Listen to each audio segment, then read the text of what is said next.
It's a marvelous world in the MCU, and we'll tell you why on Comic Book Canon!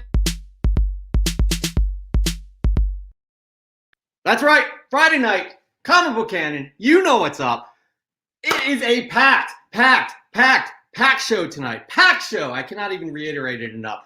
Packed show. We have so much going on. We got so much news. We got surprise guests. Not really a surprise because we kind of promoted it. And we have special guest, Steve from Team Nerd Hurt, AKA HipHopSNME. I love his name. You'll see his little acronym. It's a fun play on words. But first, I need to introduce you to my partner in crime, my co-host, Christopher. How are you, buddy? Ooh, look at that. We do not have our branded background. That is ugly. That is my fault. I am not paying attention. I am sorry. How's it going? It's going well. I need to start off by saying this. Kudos to you on your live stream, your Friday Night Live. You touched upon a really difficult topic, and I think you handled it very well. And I applaud you as your friend and your co-host here. So race in comics, it's not an easy thing to talk about, but it needs to be talked about. End of the day, representation matters. We talk about this all the time. I know there are also, other issues that are going on there. But again, kudos to you. Thank you. Yeah. I'm just happy to be over here. Take it light. Sometimes, we need to go there, talk about those tough topics. And I will say it's always my intent to bring people together. So happy to see so many people in the chat too, and people coming over that were in my live stream showing up here because we got the meat off the bones. We fleshed out. It's like getting in the sauna, right? And then you go out and take a dip in the pool. Yeah. Now we're ready to take the dip of the pool here with Comic Book Canon. So, well, here we are. We're so happy that people are here. We got Shadow Rat in the house. We have my good friend Michael Susi. What is happening now? We got the bearded one, of course. Glad to see my face. Thank you so much, bearded one. I really appreciate that. We got so many other people. We got Desired Comics. Hey. Tricky Clicky's hype for Hey Hip Hop is in me. I almost messed that up too. So many people here. P. Keel, what's up? All these good friends. Man, this is a packed house. And yeah, I got the Pearl Jam shirt. Guys, I don't want to draw this intro out, but I will. This Pearl Jam shirt is special. I'm a diehard Pearl Jam fan. I'm from the Philadelphia area. This shirt is from my favorite band playing the last show in the Spectrum where the Sixers and Flyers used to play. They shut the Spectrum down. I was there. It was the same night as the Phillies World Series. It was Halloween night. It was insane. So Tricky Clicky, thank you for noticing the Pearl Jam shirt. I really appreciate that. Nowhere Bound, hey, what's up? No Good Comics. Thank you so much for showing up. We got to get this started because we have a good friend here. Oh, thank you, Michael Susi. Sixers hat. Michael Susi doesn't care about teams. He just cares about making money on betting on teams. I have to say that. Well, we have a special guest today. Our good friend, Mickey, AKA Swagglehausmakes, is here today. He won the second place prize for our 500 sub contest, and he just wanted to give it away because we've had 3 attempts to give this prize away, right, Chris? 3 attempts. Yeah, it's crazy. It's crazy. And tonight we are giving it to somebody in the chat. That's right. All y'all need to pay attention because anybody in the chat can win this prize. So let's bring Swagglehaus in. Swagglehaus, how are you doing? Hey, how's it going? Happy Friday to all you guys out there. How's it going in the chat? Now, before we start, you guys all need to be following Swagglehaus Comics. He has his YouTube link down below, but also follow him on Instagram. The guy dishes the info, and he breaks it down in just this pleasant manner, and I just love it. I love it, and I love when you're here. Wait, what was the question you wanted to throw out to the audience real quick? Oh, well, I mean, we're going to get into a trivia question, I think, right, Jeff, later on. But you brought this up. Right. But another question just to this ponder is, this is my second time on this show. However, you can see my face, but I'm not going to be fully involved in the story of the show, right? So is this going to be my second appearance, or is this my second appearance at Cameo? We'll let the chat decide. But I know what Chris definitely thinks. Yep, I got my opinion. Yeah.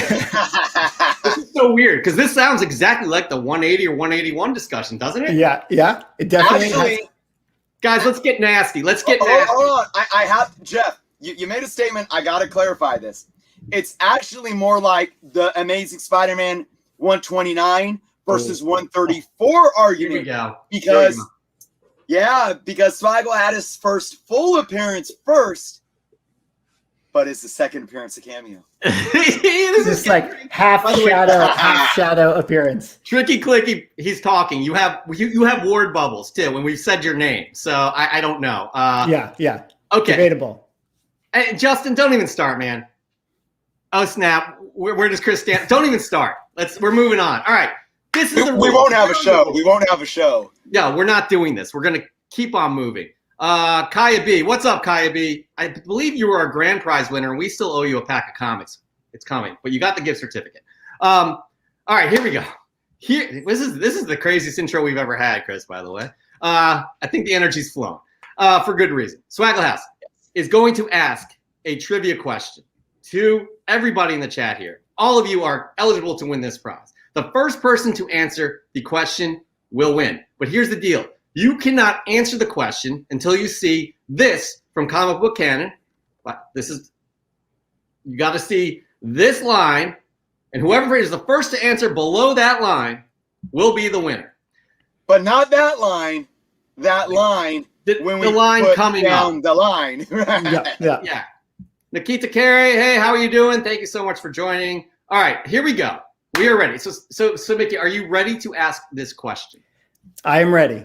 For your enter this line, and as soon as you ask this question, I am hitting enter, and that line will show up. So here we go. All right, and commence with the question, Mickey. All right. To win the Comic Book Canon second place prize, you must answer my trivia question here today. You guys know that I'm a big Avengers fan. So my question to you is, in Marvel comic book continuity, who was the character that came up with the name The Avengers? Here's the line. Here we go. Who's going to win? I was expecting way more answers by now. We got nothing. Nope, Ian, you don't win. It's not what up. Anyways, all right. Nope, Louis, You are wrong. It's not Thor. I have hints prepared. Steve Bradley, it is not Captain America. Everybody's getting close. P. Keel said Jack Kirby. That's funny, but it's not now. Oh, looks like I saw. Maybe someone got it. Where do you see that? Dan, perhaps De La Torre. My stream may be slower than yours. Oh no! Wait a minute. It's not. Imperious Flex, maybe. Hold on. Here we go. Keep it coming. I like Hood Rat's comment. Can I crown him the winner? No, we can't do that. I don't see this. Check out right under Hood, right under your line. 2 comments down. Under Hood Rats, Imperious Flex. I think. Oh shoot! How did we miss this? It is Imperious. It was Flex. a delay. It was a delayed chat. Good eye, Mickey. That could have been faster right there. Well done. Good eye, Imperious Flex. Here's the deal. Hit us up on Instagram with all your information at Comic Book Canon, or you can email us, comicbookcanon@gmail.com. Please let us know you won. We are dying to give this prize away. It's been too long. We're 150 subs past the 500 sub mark. We're close to announcing our 1,000 sub contest. So, again, thank you all for playing, and congratulations to Imperious Flex. All right, moving on. Mickey, thank you so much for joining. By the way, here's a little teaser. In our Fresh from the Comic Shop, Mickey is participating, and he has a grail that he's sharing with everybody today, and it's worth the while to just kind of check it out because all of us would want this issue. Congratulations on that. I'll congratulate you again when we show that picture. Mickey, thank you so much for showing up. We really appreciate it, and that was very generous of you to give away that prize, even though you won it legit. And again, we greatly appreciate you joining us. Yeah. Thanks for having me on. Have a great show. Congratulations, Imperious. Thank you. All right, Chris, now on to the show. We're just going to get right into the news. How does that sound? Let's just do it, man. I am hyped because this news this week was absolutely insane, Chris. Marvel. Yep. Marvel. That's right. We saw Phase 4 sizzle reel that nobody expected. This came out of nowhere. We're just going to do something great. You know what? We're just going to check it out right now, and we'll talk about it on the other side.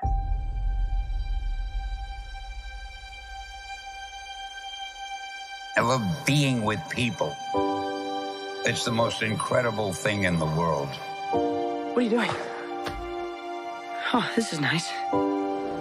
That world may change and evolve, but the one thing that will never change, we're all part of one big family.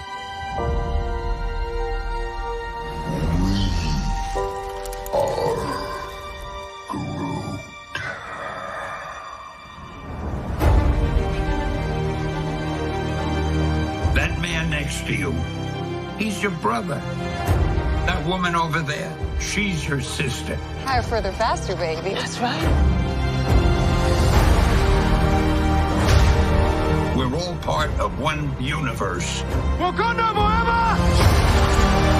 that moves ever upward and onward to greater glory.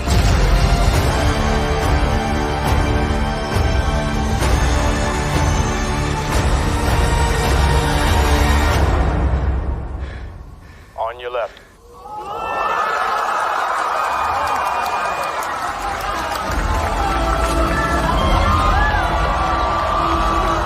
Avengers!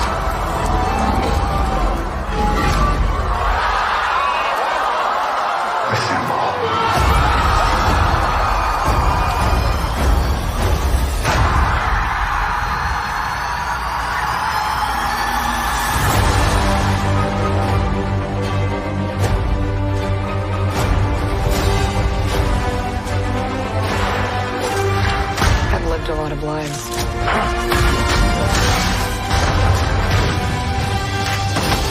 But I'm done running from my past.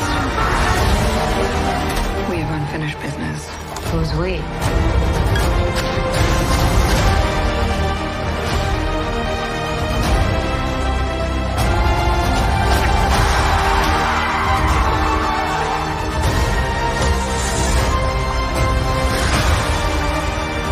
When you love something, you fight for it.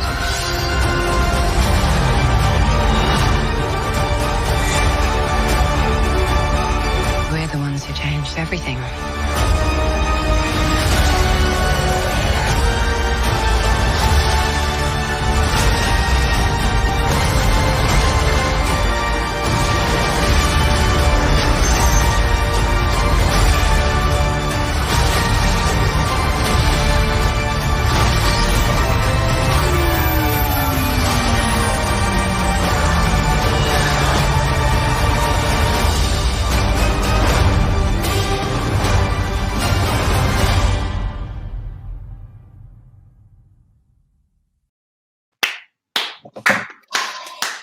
I mean, come on.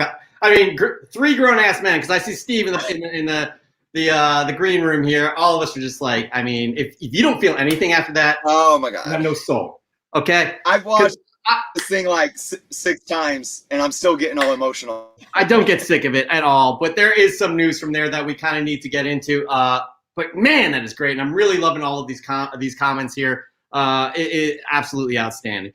But obviously, we saw some new Shang-Chi footage. We saw the first footage from the Eternals, and I know y'all saw it. I know y'all heard about it, but we're going to talk about it. Confirmation of 2 sequel titles. That is right, Chris. We're just going to get right into it and see. We'll talk about the first one that popped up. That is, gotta get my images here. That is Wakanda Forever, the Black Panther 2 sequel title coming out July 8th, 2022. I mean, let's get hyped for this thing. What a beautiful, beautiful title for that sequel. I am really happy about hearing. I'm really happy to hear about that. But you know who else commented on this too, and the process and what's going on and how they are approaching that is Lupita Nyong'o, who she in an interview with Yahoo, she said, people will ask me, are you excited to go back? She's talking obviously about shooting the sequel.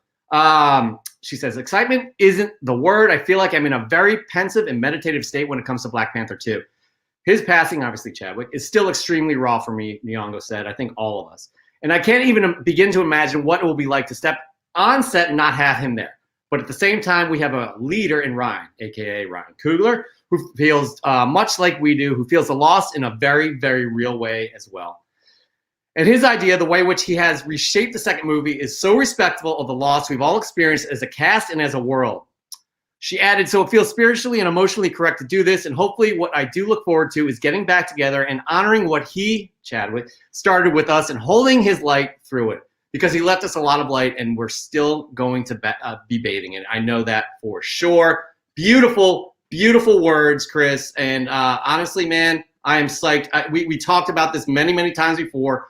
They are going to honor and respect Chadwick and what he brought to that role. No need to recast it. Again, there are many Black Panthers in the comic books, and just he helped build this thing, and he was the heart and soul of it. And I'm psyched, and I got goosebumps just talking about it. Yeah, I agree, and I don't know what to expect. I have no idea the direction they're going to go with this, but to your point, I'm just, confident in the direction that they're saying that they're going to go. The name it's simple, but the fact that they, emphasized Wakanda Forever as the title of this film means so much. Obviously, you hear Chadwick's voice, at least I do when I read it, and I don't know, man. I'm still choked up on the matter of it all, and I can't really put words to it. I don't know what to expect, but I know when I sit down, it's like Lupita said. I think for us as viewers, it's going to be gut-wrenching the whole time. It's going to hurt, but on the other end of that, it's going to do something so magical and so meaningful, and I can't wait. Yeah, again, you cannot say it better. We are both excited. I hope you all are excited, and this is just the ultimate respect, I think, to that character and what Chadwick brought to it. But moving on, there was another sequel title that was mentioned in there, and that is Captain Marvel 2. It's called The Marvels. And guys, if you look at this closely, there's a few other logos in here. And my high-tech skills in Photoshop, you'll be able to notice it in this image right here, where I've highlighted Captain Marvel or Monica Rambeau's symbol to the left there, and Miss Marvel symbol, Kamala Khan, as well. So we all knew that that Miss Marvel and Monica Rambeau Kamala and Monica are going to be in the sequel. They've mentioned that before, but this just kind of pushes things along, calling it The Marvels, because they're all, Miss Marvel. Captain Marvel was Miss Marvel. Miss Marvel was a big Captain Marvel fan. That's why she named herself Miss Marvel. And then Monica Rambeau was Captain Marvel before she was Spectrum, Photon, et cetera, et cetera. So this is all very exciting. And as we mentioned, we got Brie Larson coming back as Carol. We got Tiana Paris. She'll be returning as Monica Rambeau. And Imani Vellani, the newcomer, will reprise her role after her debut TV show, Miss Marvel, on Disney+. The Marvels will be released on November 11th, 2022. But the Marvel news doesn't stop there. We got plenty more left. That's right. We're not even halfway done. No, we're halfway done with the Marvel news. No, we're not. Because we also got some good looks here at Miss Marvel set pics, which shows us some pretty good looks at her costume. And that's, in my opinion, that's comic accurate. She's getting a lot of shit for this costume here. And by the way, there's no post-production love on this. This is all raw set pics here. They'll be shining it up and all that stuff in post-production. I think this looks fantastic. I think it looks just like the comic books, and I think they're really, really bringing the heart of Kamala Khan to this character, to the MCU, and I can't be any more excited than I am right now because I'm a big fan of hers, and I'm psyched for this, Chris. Enough said. I have nothing else to add. I think it's perfect what you just said. I agree. I'm just, what I will say is this. I know we all want to be critics, but I'm just tired of the rhetoric, especially before a film comes out. I'm tired of it. We could sit here and be and say what we want about things, but I'm just so tired of it crossing the line. So I'm going to sit here and appreciate what I'm seeing, and I'm not going to judge this TV show or any of these films until I freaking sit down in a movie theater, hopefully, right? Or on my couch watching the show and see them. Because if it's crap, then I'll come out on the next Comic Book Canon episode and talk about how crappy I thought it was. Until then. That's what we do. That's what we do. But here's you can be critical of my Photoshop skills, though. What do you think? Is that awesome or what? I mean, we might have to have a sit down at the. I did those circles and arrows myself, and I have not taken one Photoshop class. Yeah. We might have to have a sit down. I don't know. We can do that. All right, but before we do, you're going to talk about Guardians of the Galaxy 3. What do you got, Chris? I'm excited about Guardians of the Galaxy 3. Man, such long overdue. Now, some of you may take this as, kind of a bummer of a news, and it was known, but James Gunn does double down on the fact that this is going to be his last film of the franchise, completing his trilogy. He was responding to a fan Q&A on Twitter when Gunn simply stated, "I'm planning on it being my last." So, I obviously, I do think this is a smart move. It keeps the franchise moving forward. It keeps things fresh. It keeps their, room for growth and evolution. We also know the teams and the characters are going to keep changing. There's going to be constant change and it could take a different tone. And sometimes you don't want to get stale with the same same director or writer on board with these same characters. If we continue to see Joss Whedon Avengers movies, I'm not even going to go there, but you can kind of hypothesize how that might have turned out. This doesn't mean that Gunn isn't coming back to the MCU in some form or fashion. Same thing with the Russo brothers. I think look, the MCU has years, and I say this, you may think it's an exaggeration, but it's not. Decades of material left. So I would like to see James Gunn come back to something in the MCU, but I like this move for right now. Absolutely. And again, it's not the end all be all, people. It's not the end all be all. It's not the end all be all of these characters. They're gonna appear in other movies. That's what's great about the MCU. And we live in a great time as comic book fans, honestly. There's a generation that doesn't know any different, but we do. Chris and I specifically, we do. So just enjoy every minute of this, people. Enjoy. They're getting new talent in there to direct films. They're getting new talent. To play these characters. Super exciting. We'll all miss Gunn, Ian. We will all miss Gunn, but again, he may come back in another way, shape, or form, as Chris alluded to. But Chris is also going to move on to another piece of MCU news, and that is, Chris, what is it? This one is right around the corner. 1 month away. Loki! I'm so excited for the show. And guess what? We can see it 2 days earlier because it's being moved to Wednesday nights. So instead of June 9th for the premiere, we're going to see this premiere June 7th. Ironically, it is. It's literally 1 month away because it's May 7th right now. So very interesting of a move. I know, we got used to seeing these shows on Fridays, but look, I'm all for it. I don't care what day of the week it comes out, as long as it's, once a week. We get our show once a week, and I'm good. I don't know off the top of my head if they did this simply because of maybe shifting in some of the other Star Wars properties, or even some of just the other Disney Plus stuff that they're doing during the summer. But I'm all for it. 2 days earlier. Yes, give it to me. Absolutely. And guess what? They showed some brand new footage that we're going to check out right now. As soon as I can scroll down fast enough. Boom. And now a special look at Marvel Studios' original series, Loki. Maybe Loki wants to mix it up. Is that possible? He can change? Hi. This variant is insubordinate, stubborn, unpredictable. He's doing great. You need the god of mischief. But he's really arrogant. I am Loki, and I am burdened with glorious purpose. Unbelievable. Wherever you go, it's just death, destruction, the literal ends of worlds. I know. Original series streaming June 9th, only on Disney Plus. That looks fun. And we've been saying it from the get. That looks fun.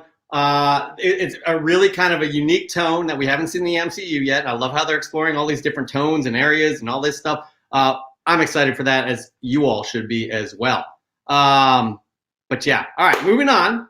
We do have some DC news, and this is interesting. This came out. Well, we knew some of this already, but WB is looking for a black Superman based off of reports from the Hollywood Reporter.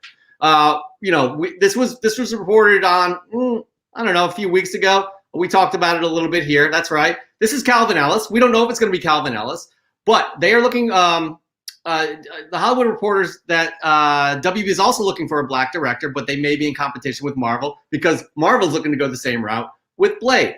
Now, we all know Ta-Nehisi Coates is writing a script that will be delivered by December, and J.J. Abrams is producing.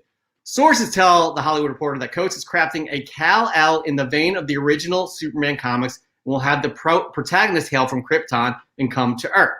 While the story is currently being crafted and many details could change, one option under consideration is for the film to be a 20th century period piece. This Superman film appears to be moving on its own track and won't be part of the universe as of now. Okay, that's interesting. I'm all down for this. I think this is cool. My main problem with it has nothing to do with if this is a black Superman or what have you. It has everything to do with just DC being a mess and just throwing shit against the wall and seeing if it sticks, not having any sort of strategy, not having any sort of game plan. That's my problem with just having another Superman and some other story. And, but that aside, there are some social, social, I don't want to say issues. That's too strong of a word, but people may have a problem with this. I don't see the problem at all. Chris, you spoke at length on your Friday Night live stream about race in comics. This is a perfect example of that. Again, we don't know if this is going to be Calvin Ellis or Kal-El, but time will tell. Chris, what are your thoughts? Well, the funny thing, and I always tell people, whether it's regarding race or anything, Marvel or DC or comic book, stop looking at these We Got It Covered articles and even CBR and all these clickbait blogs that they go buy a domain name for $12 and then they blog and people share it on Facebook and you think it's official. Dude, there is so much crap out there. The details surrounding this are very limited. We know J.J. Abrams involved, we know Coates is involved, and we know they're looking for a black Superman. That's all we know. That's it. Ironically enough, because they're saying he's going to replace Clark Kent and people are getting mad. Calvin Ellis's name is Kal-El as well. So, first off, all of that is premature. But even if it is, and I've talked about this on my show earlier, it is what it is at this point. I don't freaking give a darn. Yeah. I want a good movie. I want a good movie. That's all. I want DC to deliver a good movie. Hey, look, maybe it sucks where the DCEU is at, but maybe this is just going to be a one-off. Maybe they want to just say, hey, you know what? We can take a story and take a character and spin it differently. Let's take a black man that came up at some time within the 20th century and it's a Superman story, like a super, and let's spin a story around it. And it's a one-off. And you got JJ and Coates, two great writers, producers, directors, whatever. They could just make a good film. And it might just be that. Who knows? I don't know. It may tie into a greater universe of things. Who knows? I don't know what DC's doing, but I don't care about race, about anything at all. When this movie comes out, I'm going to go see it. And if it's a good movie, I'm going to talk about it. If it's a bad movie, I'm going to talk about it. It's that simple. Give us a good movie, DC, for God's sakes. It's not that, well, it is difficult, actually. It's really difficult. But just give us a good movie and a cohesive strategy of what you're doing with these characters. Again, get great actors that play them, no matter what color, shape, size they are. I don't care. Just give us something good, because you have more misses than hits. That's where my problem is with DC. I don't care about the race either. But if you guys are all interested in Calvin Ellis, just want to bring this up. These books are getting harder to find as this relates to comic books. You got Final Crisis #7, which is the first Calvin. This is where it's confusing for me, people. Maybe you guys can clear it up for me. Action 9, is this the first Superman, Calvin Ellis as Superman, or is Earth 2 #25 the first Superman? I'm not sure. I do know he plays the president, or he is the president in Earth 2, but these books are becoming harder and harder to find, and they should. He's a great character. All right. Moving on, we are back to one final Marvel story, and this is kind of MCU related. Is that right, Chris? Just bring it home. Bring the news home, Chris, because we have a guest. We have a very special guest that's waiting on us. So we've taken way too long with news. Yep, I hear you. Well, absolutely Marvel related and Marvel Studios related, because we know that Tom Holland and Sony and everything that's going on with there is really starting to get in bed together So what's going on with this Spider-Man No Way Home? Is it a Spider-Verse, multiverse thing? And is Andrew Garfield going to show up? Well, according to Andrew Garfield himself, he says that no, he is not involved in Spider-Man 3 whatsoever. Maybe it's you can't handle the truth. This may be a case with Sony and Marvel trying to keep the cat loosely in the bag. I don't know. Maybe they want this big rumor out in the rumor mill, or maybe we all just got it wrong. On a recent podcast, Garfield was asked about his involvement in the film, and he quickly shut down the rumors with this response, quote, "Dude, it's freaking hilarious to me because it's like, because I do this Twitter account and I see like how often Spider-Man is trending, and it's like people freaking out about a thing, and I'm just like, guys, like," he says like a lot, right? He says, "I wish I could just be able to speak to everyone and say, I recommend that you chill. Listen, I can't speak for everyone else, but for myself, like they might be doing something, but I ain't got a call. I did not get a call. Listen, I would have gotten a call by now. That's all I'm saying." Okay, well, we're still optimistic. Why? Because we got confirmation of Jamie Foxx and Alfred Molina returning for their respective roles, and Electro and Doc Ock. So, it's hard to tell if the studios are really not just wanting to let everything out of the bag. Andrew Garfield is an actor. He could be playing us. He could absolutely be playing us. Do you guys all remember what happened with the woman who's playing She-Hulk, or Jennifer Walters? She flat out lied too. Swagglehaus. Andrew Garfield's nose grew 3 feet after that interview. Coco Unlimited. All the Spider-Mans are lying. That's absolutely true, we think. I don't know, but come on, man. Like, seriously. And I think there was another interview recently where he kind of been like, you know what? Never say never. Whatever. We'll see. I mean, I don't even know when that Doctor Strange sequel's coming. Or actually, Spider-Man. The next Spider-Man film is coming out in December, so that's exciting. We will find out then. But that there, Chris, is the news.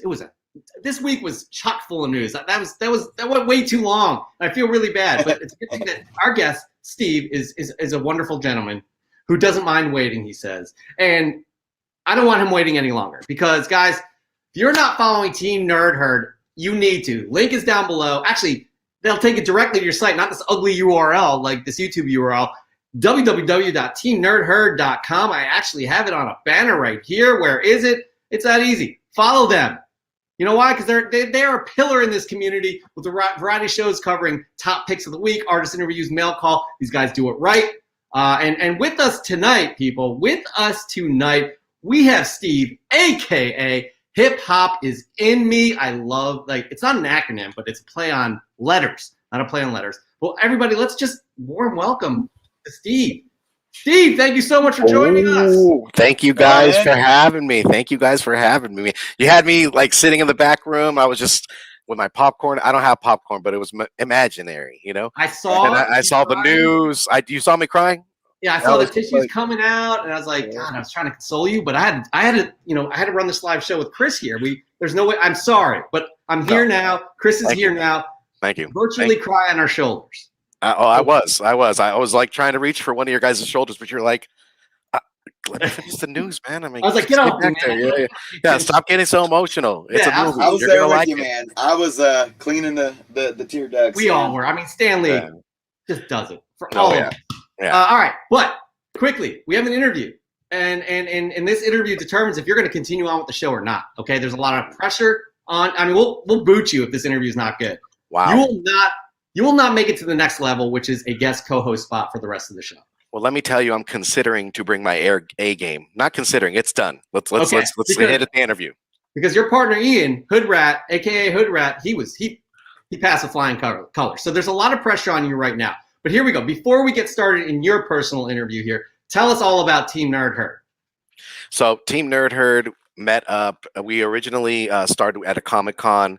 Originally, we were Funko heads, just like normal collectors. You just jump from one line to another line to many of line, and you kind of pick up these habits and you love them, pop culture and everything like that. So I got in with Team Nerd Herd on a Funko group. I just was able to get a ticket through my friend. She wasn't going to go. She was going to go to Europe. So she's like, hey, you're on your own. And it's a daunting feeling when you go to Comic-Con. You never know what's going to happen, especially it's your first time. And I think if you don't have a group, a support system that you're rolling with, and you're not playing the numbers game and whatnot, it will, number one, it just kills the experience. So Ian and I and our brother Tia over in Rhode Island, Cranston, he was down to chill with us, and it was just us three. We were in line.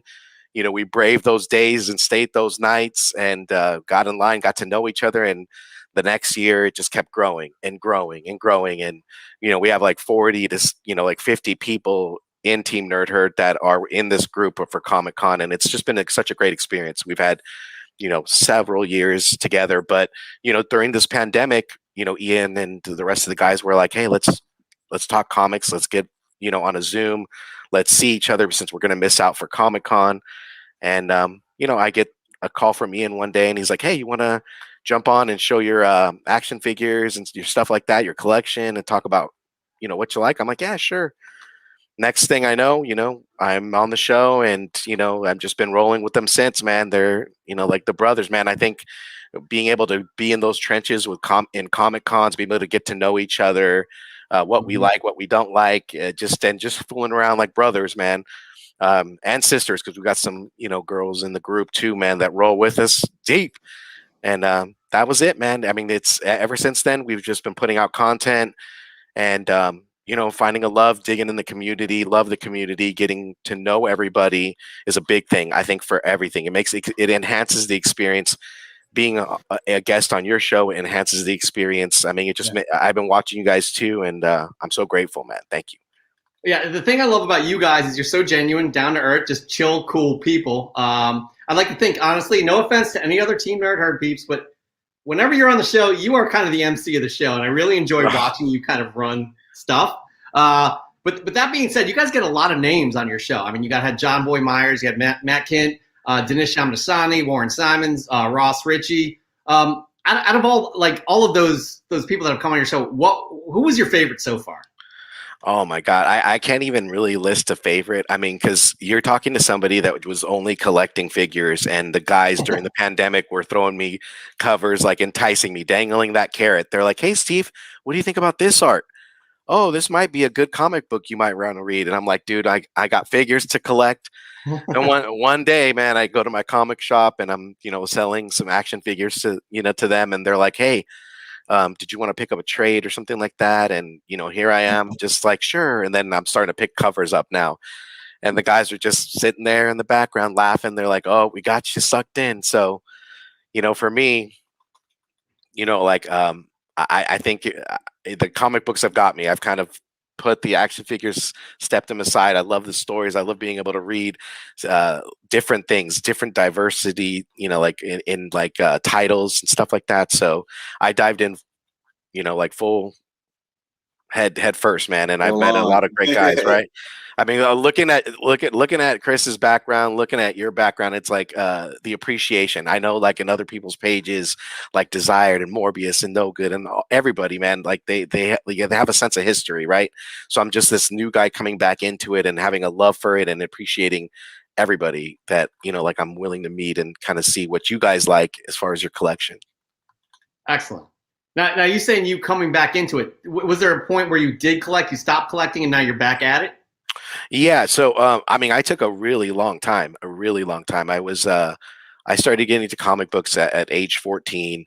My parents, took us to this comic book shop right down the way. As soon as you saw it, it was just like, I was 14. So at that time I was still really big into like shows, like cartoons on Saturdays, everything like that, so being able to walk through and get the gist of different type of books from like DC to Marvel and just walk the line. And then Image was big back then. So, for me, they told me, hey, you can get one comic or one action figure. What's it going to be? And that Jim Lee, Chris Claremont run was what sucked me in. So I grabbed that, and I was more in it for the collecting. I took collecting serious, like I wanted to preserve my books. I didn't really want to read them, because I didn't know about grading or anything like that, but I didn't want to mess anything up. And then, I took that long hiatus, and I was reading trades here and there, but ever since rolling with the guys last year, man, and them kind of pushing me in, they're like, "Come on, Steve, hit the dark side. We're waiting for you." Now it's been a year, and I'm like, long boxes. Like I must got like not like 10 long boxes already in about a span of a year, just collecting and reading, and so yeah, it's I'm full fledged now. I want to say, man, I love, I don't think, and Jeff, I don't know if you remember, but I don't think you're the first one that we've had guests on the show that we've had that said, about that shared their story about coming back in the hobby. I know I got a lot of friends of the channel and viewers that talk about all the time, I'm either new to the hobby or I came back to the hobby. And I love hearing this story from folks because, again, and anytime I can use something against the naysayers out there, I'm going to. So that's what I'm doing with your story you just shared. This is so much proof of where the hobby is at right now. How many people are just fully involved in this hobby, whether they're coming into it for the first time or returning after long hiatuses. I love these stories. This hobby is thriving and growing, and especially the camaraderie that you shared with really, getting this group together to build this community, and look what it's grown into. It's just absolutely amazing. Just want to point this out. The bearded one. Wow, Steve's only been back in for a year. I've been collecting for 8 straight years.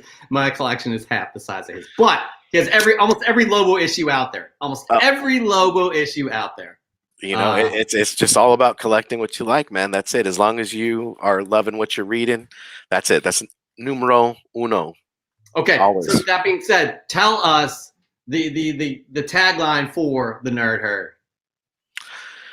Like that all resides with the originals that started the show. Like I said, I came in with the guests. They told me the tagline, and it's just been running since then. But I think we really echo that in just the years that we've been together in Comic-Con. Like what the fun part about that is everybody is just talking about what they collect, what they like. They're all hyped up about, did you see this exclusive? And with our group, and not to say that there aren't groups that do this, but with our group, we're always looking out for each other. We're always like, hey, if you need this, I'll stand in line, or if I don't have a place to be, let me know and I'll get you that. I think that's the beauty about it, is that with the guys, they were able to show me certain things. Like they got me into Marvel, they got me into DC, a little bit of DC, so I was kind of cannonballing in, and JR kind of brought up independence to me. So that's mainly is what I collect. I collect independence. I'm more of a newer independent thing. I'm liking the diversity, like from horror to noir, thrillers and stuff like that. I love that kind of stuff, and it just kind of branches out into like a different set of stories that you can really hug onto versus your hero and villain. Not to say that that isn't interesting either, but I think independence, they have a little more diversity, they have a little more stretch, they got a little more ideas to kind of go play with. That's true. Absolutely. By the way, Ian here, he's apologizing for getting you into this rabbit hole. No apologies at all, brother. That's it, man. That's it. He like he said earlier, he said hook, line, and sinker. He's all, we got a big one. Who thought it'd be me? They're like, JR had to get on the rod and everything like that too. Everybody. Well, they got you though. But here's the deal. Like, it comes down to what you guys always say, just collect what you like, and that's important. Speaking of what you like, Nerds Being Geeks, follow them. By the way, the link is down below. Putting out great content on the YouTube. What books does Steve? What books have you been collecting specifically? You mentioned a few genres, but tell us what books you have been collecting. So, through and through, I'm a horror guy, and if you were to talk to me about like personal like horror stories or experiences like that, when it's happening, it's scary as hell. But I could joke about it. I make light of it, and for me, I really like the horror genre. So right now, I've been picking up the James Tynion Razor Blades, that horror series. It's a horror magazine, and then I like to kind of just see what I like. I talk to my LCS and I'll tell them, hey, I'm looking for something different. What do you think? And they've known me for years. They got my pull now down to a science. So, like once you got your pull, they're throwing the covers that you would like or things that you would like. But I love Ed Brubaker and Sean Phillips. So that's a different direction that's taken me. I like crime and noir. I like the twist at the end. Also, Autumnal is a great story as well. That's also a good story. Gideon Falls. Gideon Falls is classic. You know, like for me, that's what started my trade hobby. Is I picked up Gideon Falls, and ever since then, finished it, was saddened by it, and didn't want it to end. But those are some of the books. That's okay. I'm excited because our next segment is fresh from the comic shop, but we don't know if you're going to be moving on because we have one last question for you. And you know, okay. I'm an old school hip hop head. I love hip hop. Chris been in the game as a professional hip hop head. My man Chris. You know, but here, and obviously it's in your name. Hip hop is in me, right? That's right. So this last question, Chris and I have determined that this is going to make or break you. Okay. You may not make it past this question, but I here might we go. breakdance past it. Chris, I'm going to ask. Okay, I'm going to ask. What's your favorite all-time hip hop group? Hold on. Does it have to be a group or can it be an individual? It can be an artist. Okay, fair enough. Chris, fair enough. Okay. Hold on.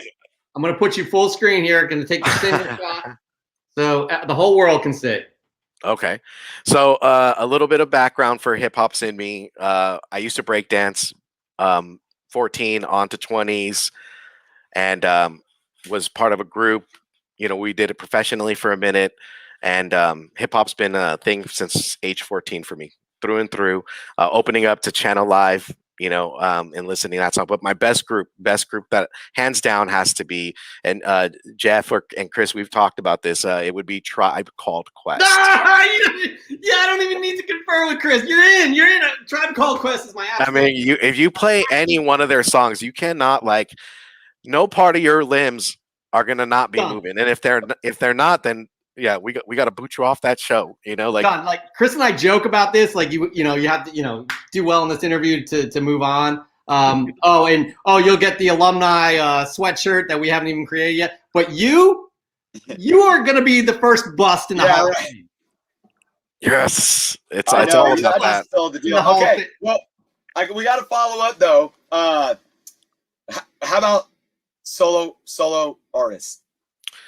So, your group. So, how about a solo artist? You're already in though, so it doesn't matter what you say here. This could be make it or break it because my man Chris had that Tupac shirt and he's looking at me like I think we're gonna not like each other after this. No, but I respect Tupac. I think everything he's written, everything he's done, you got to respect him, man. That West Coast vibe. I'm from the West Coast, so I should be repping my man Tupac. But what really got me to listen to a little more hip hop and the flavor, I was a Biggie guy. And then second to under Biggie for me, it's always like a even heel for me. Nas, there's so many. They have a lot of great. Biggie just had a tone, he had a delivery, it was much more grimy. You got that am I able to curse here? Yes. You got that shit stinking stepping face, when you step in dog shit, you're like, oh my god, you like that.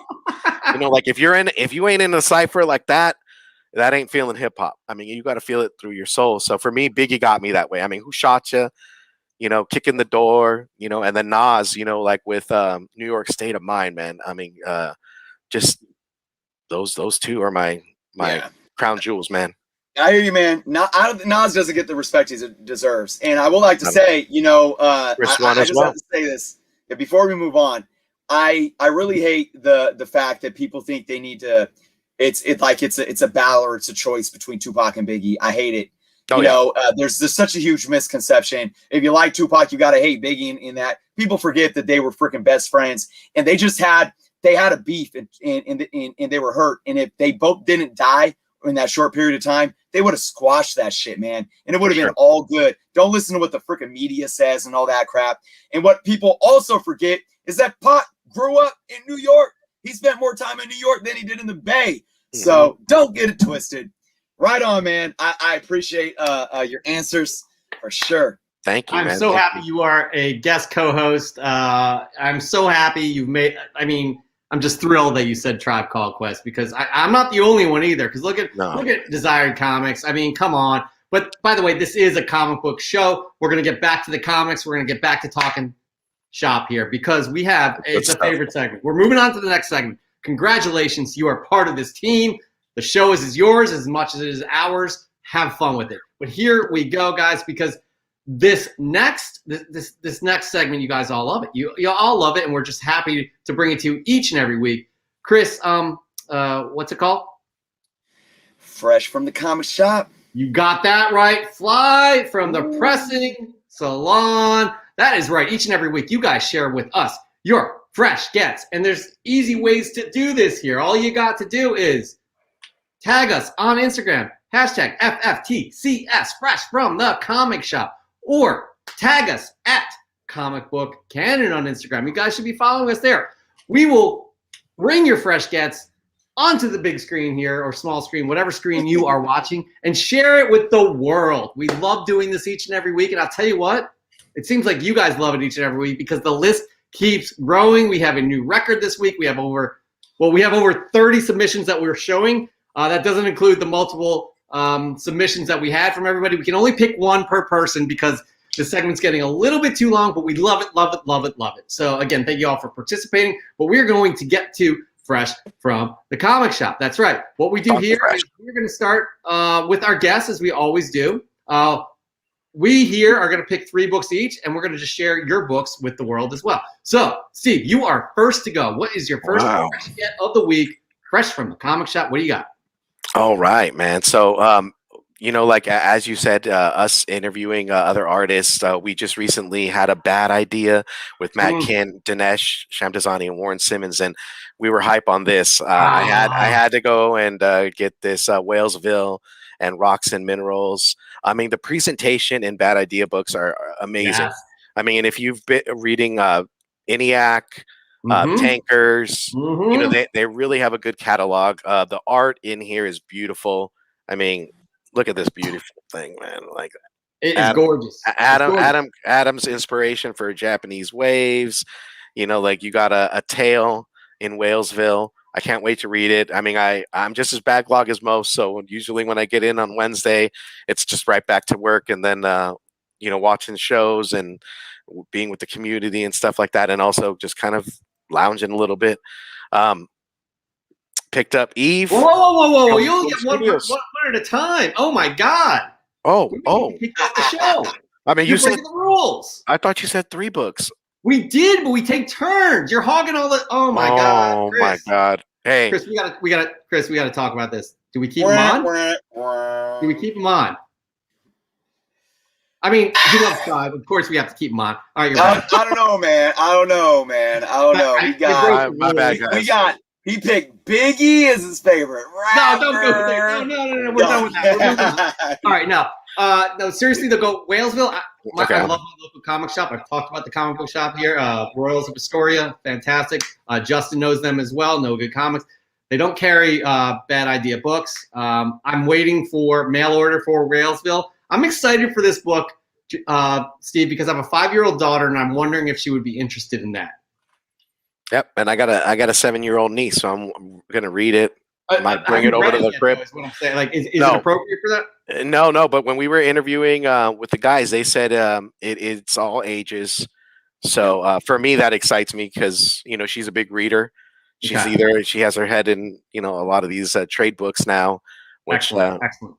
So bedtime stories, man. I got to teach them young, right? Yeah, absolutely. That's the one. That's the Bad Idea book that I was most excited about personally. That's the one that really grabbed my attention. It looks awesome. But you know what else looks awesome is everybody's books that they submitted here. That's right. We're going to get right into it. AZ Mailman. We got an Agents of Atlas 1. And as AZ Mailman says, if you guys are going to do Fresh from the Comic Shop this week, we do it every week. Market price before it gets any higher. Guys, this book is, it's on the verge of exploding because there's a lot of speculation that Shang-Chi may introduce some of these characters from here, but even if not, there's a lot of big character first appearances in this. Keep an eye on this book. It's already up there. You're not going to get it any cheaper, $30 or $40. I'll tell you that right now. But it is that's a great pickup. Planet Arizona Comics. That's what he is on YouTube. He's AZ Mailman in Instagram. We also have our good friend Spine Tix. Nice. Tiger, man. This guy, honestly, impresses every submission. This guy impresses. And I get to Journey into Mystery Annual number 1 versus Hercules, Zeus, and also in Olympus. But it's also the first battle of Thor versus Hercules. Guys, Hercules is going to make his way into the MCU. We already have what's his face? Oh gosh, why can I not remember? He's playing Zeus in the new Thor film. Oh my God, this is pathetic. Russell Crowe. Russell Crowe, that's who's playing Zeus. All right, and then moving on to here. This is from the Cashinator. I love this name. Some good Doctor Strange stuff. Almost done with the second series run, and starting on some Black Panther. And it never hurts to see some Thor. These are some great books right here. That Thor, I can't remember what the number is, but the bottom right, that is a good spec for Loki. I think it's got something to do with the Time Variance Authority. You see a Black Panther issue up there on the top right. Yeah, these are some good books. Good for you, Cashinator. All right, Chris, your fresh get of the week, your first pick. What do you got? All right, this is very interesting, and it's not technically a comic book. All right, so I'm bending the rules a little bit. This is his show too. He makes the rules. Mm-hmm. You know, I like to do that. You know, I like to break the rules. Yeah. This was an AOK though from BWD Comics, Jesse over at BWD Comics, and I just wanted to show it off because I think it's so freaking awesome. Look at this book. It's Fantastic Adventures. Nice. Okay. It's in comic form, like the size, except look at how fat it is. It's like a comic book. It has, like comic ads on the back and everything. You got the same comic ads that are in comic books on the inside. Same type of feel and pages. This book, I'm trying to see when this book came out. It was oh shoot. I need my reading glasses. I can't see. Well, it's absolutely old. I'll say that much. But check this out. It's got a compilation of adventure stories, and it's just stories though. But it has let me find a couple pages. It has pictures in it, illustrations in it like this. You got the story The Black Arrow. I don't know what's going on there because I haven't read. But I thought this was really freaking cool. I've never seen anything like this before. And to get it as an A was really awesome. I'm going to assume that this is either early 60s or 50s. I'm getting more of a 50s feel. I'm trying to look for a copyright somewhere in here. Not on the back there? No, nothing on the back. Weird. Yeah, I'm looking at all these ads, and I don't see a date with anything, but it's definitely, I wouldn't put it past like early 60s, but I'm thinking it's more maybe mid to late 50s as well. But I just thought it was here we go. Actually, nope. 1948. Wow. Damn. Wow. The history, man. Wow, for real. Hey, how does it smell? Yeah, dude. Like it's been read and loved throughout the years. Absolutely. That's good This stuff. is like walking into the bookstore and Never Ending Story smell, like that type of bookstore. Yeah, okay. That's familiar with Never Ending Story, where he goes in the old bookstore and finds the Never Ending Story book. That is perfection. If you guys stay around to the end, man, Chris and Jeff might go into song. I might hit them with the Never-Ending Story at the very end. All right. Well, we don't have the rights to that, and I don't want to get dinged. Those are expensive. We can hum it. You're right. We'll give that a try. All right. Moving on to some more submissions fresh from the comic shop from our great, fantastic, loving audience. That's right, Chef R.D. Harris. What do you got here? 31. What a beautiful claim. Special thanks to Hank. I guess he got this from Hank. But this is the new Something is Killing the Children, number 1, the 8th printing. I do believe it came out this past week or last week. But this is it's a high print run, but it's really sought after. I think it's hard to get these days for some reason. But I have one myself. Mikey from Royals of Astoria hooked me up. I'm not endorsing them right now, but they're just the best. They are the best. All right, moving on. We have comic new. Look at this. This is nice. Digging through my short. Love that the cantos and the it's the Teenage Mutant Ninja Turtles homage to and also this Batman Beyond. Those are some nice gets right there. And then we got Cover Junkies, who's a huge Doctor Doom fan. Sent us a video, Chris. I don't know if you saw that, but it was pretty sweet of his top 50 books, and he's only been collecting, I think, for a year. But this is nice. This one of the first books I bid on. Apparently, it came from Canada. It took so long, I forgot about it. But it's a nice book. It's a nice Hawkeye book. Like mid '80s Hawkeye. Is it? Yeah. Solo Avengers. Yeah. Hawkeye kind of he was the lead on that book in the mid '80s. So that's some good stuff. All right. I guess it's my turn, guys. So here's the deal. The books that I have this week they're not spec books. They're not older books. They're all the books I am reading and really, really enjoying. So I picked 3 titles here. 3 titles. That's right. 3 titles. That's right. And I know a lot of you guys are reading these, but I just have to share them with you because they are my fresh gets of the week, and it's my prerogative. I do what I want to do. Mm-hmm. So Star Wars: The High Republic Adventures, number 4. Yes. I'm loving this series. The Adventures. They're saying this is for a younger audience, but really, it's a great read. I'll not only urge you guys to pick this up, but it is kind of a spec book because if they're planning on doing media properties with these media, shows and movies and things like that with these characters, I would be picking these books up because this is their first appearances. The first, they have the novels, yes, but this is the first time we're being introduced to them in the comic books, and I don't know. I'm just loving this the High Republic series and the High Republic Adventures, which is IDW title, obviously licensed through Disney. So these are all Disney properties here. So this is really exciting. Again, it's a great read, both of those books. I highly encourage you guys to pick those books up. All right, moving on. More fresh guests from go ahead. Yeah. What's up, please? I'm sorry. I cut you off. I was just saying I agree with your sentiment.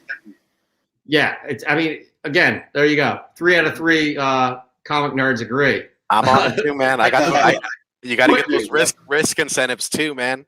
Those 1 in 10s. Absolutely. They're very scarce, and they're pretty awesome. Storyline's been great. Absolutely. I'm glad you guys are reading them as well. All right, but we got this. I'm loving this pickup right here from Coveted Comics. Ultimate Fallout number 4, second printing, first appearance of Miles Morales. This week's Grail call for me was a purchase off of Mercari. I was a little nervous to pull the trigger with only 1 picture to go off of, but the seller was excellent and offered to send more pics. The packaging was the best I have seen, and it arrived priority mail. Let me tell you guys, the book is new mint condition. I cannot be happier with a second print. Sarah Pacelli cover. This is the one I wanted to own, and yes, I will be sending it in for grading. And he or she, Coveted Comics, says that they will post it when and if they ever get it back. I really hope you get it back because that is an excellent book right there. And honestly, man, that book has legs, Chris. I'll leave it to Chris. Chris, that has legs. Okay. Yes, it does. And you want to hear something sad? I was bidding on one of those. It ended during my live stream, so I didn't get to snipe it, right? You know what my high bid was? $80. You want to know what it sold for? Oh no! 81. No lie.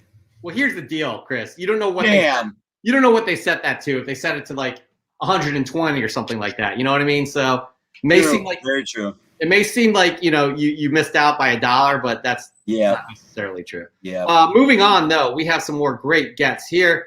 Our good friend Dan De La Torre. It seems like he's getting new CGCs every week. Like the truck just rolls up and just drops off a huge box of CGCs and just takes off. So here we go. Here's another one from Dan De La Torre.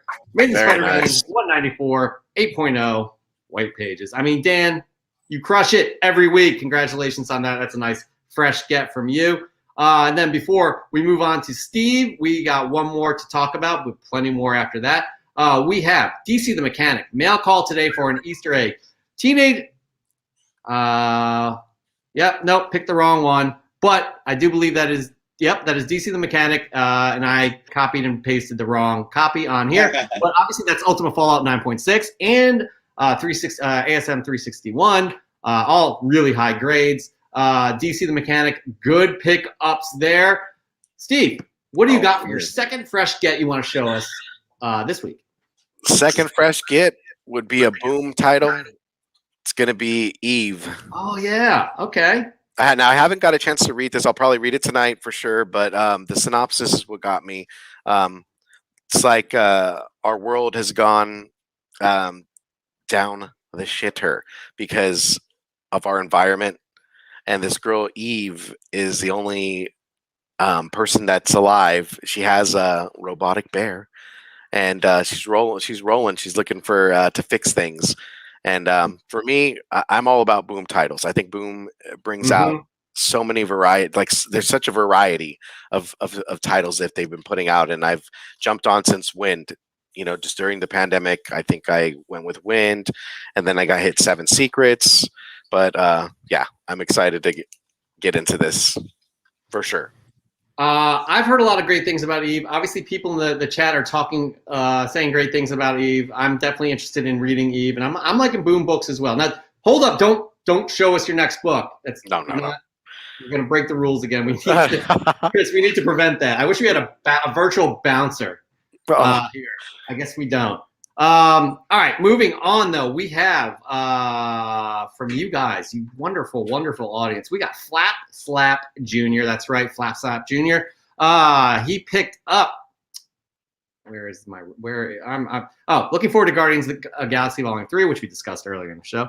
Not till 2023 though, so still a bit of a wait. Sad face. Although some great pickups I managed to get in the wild.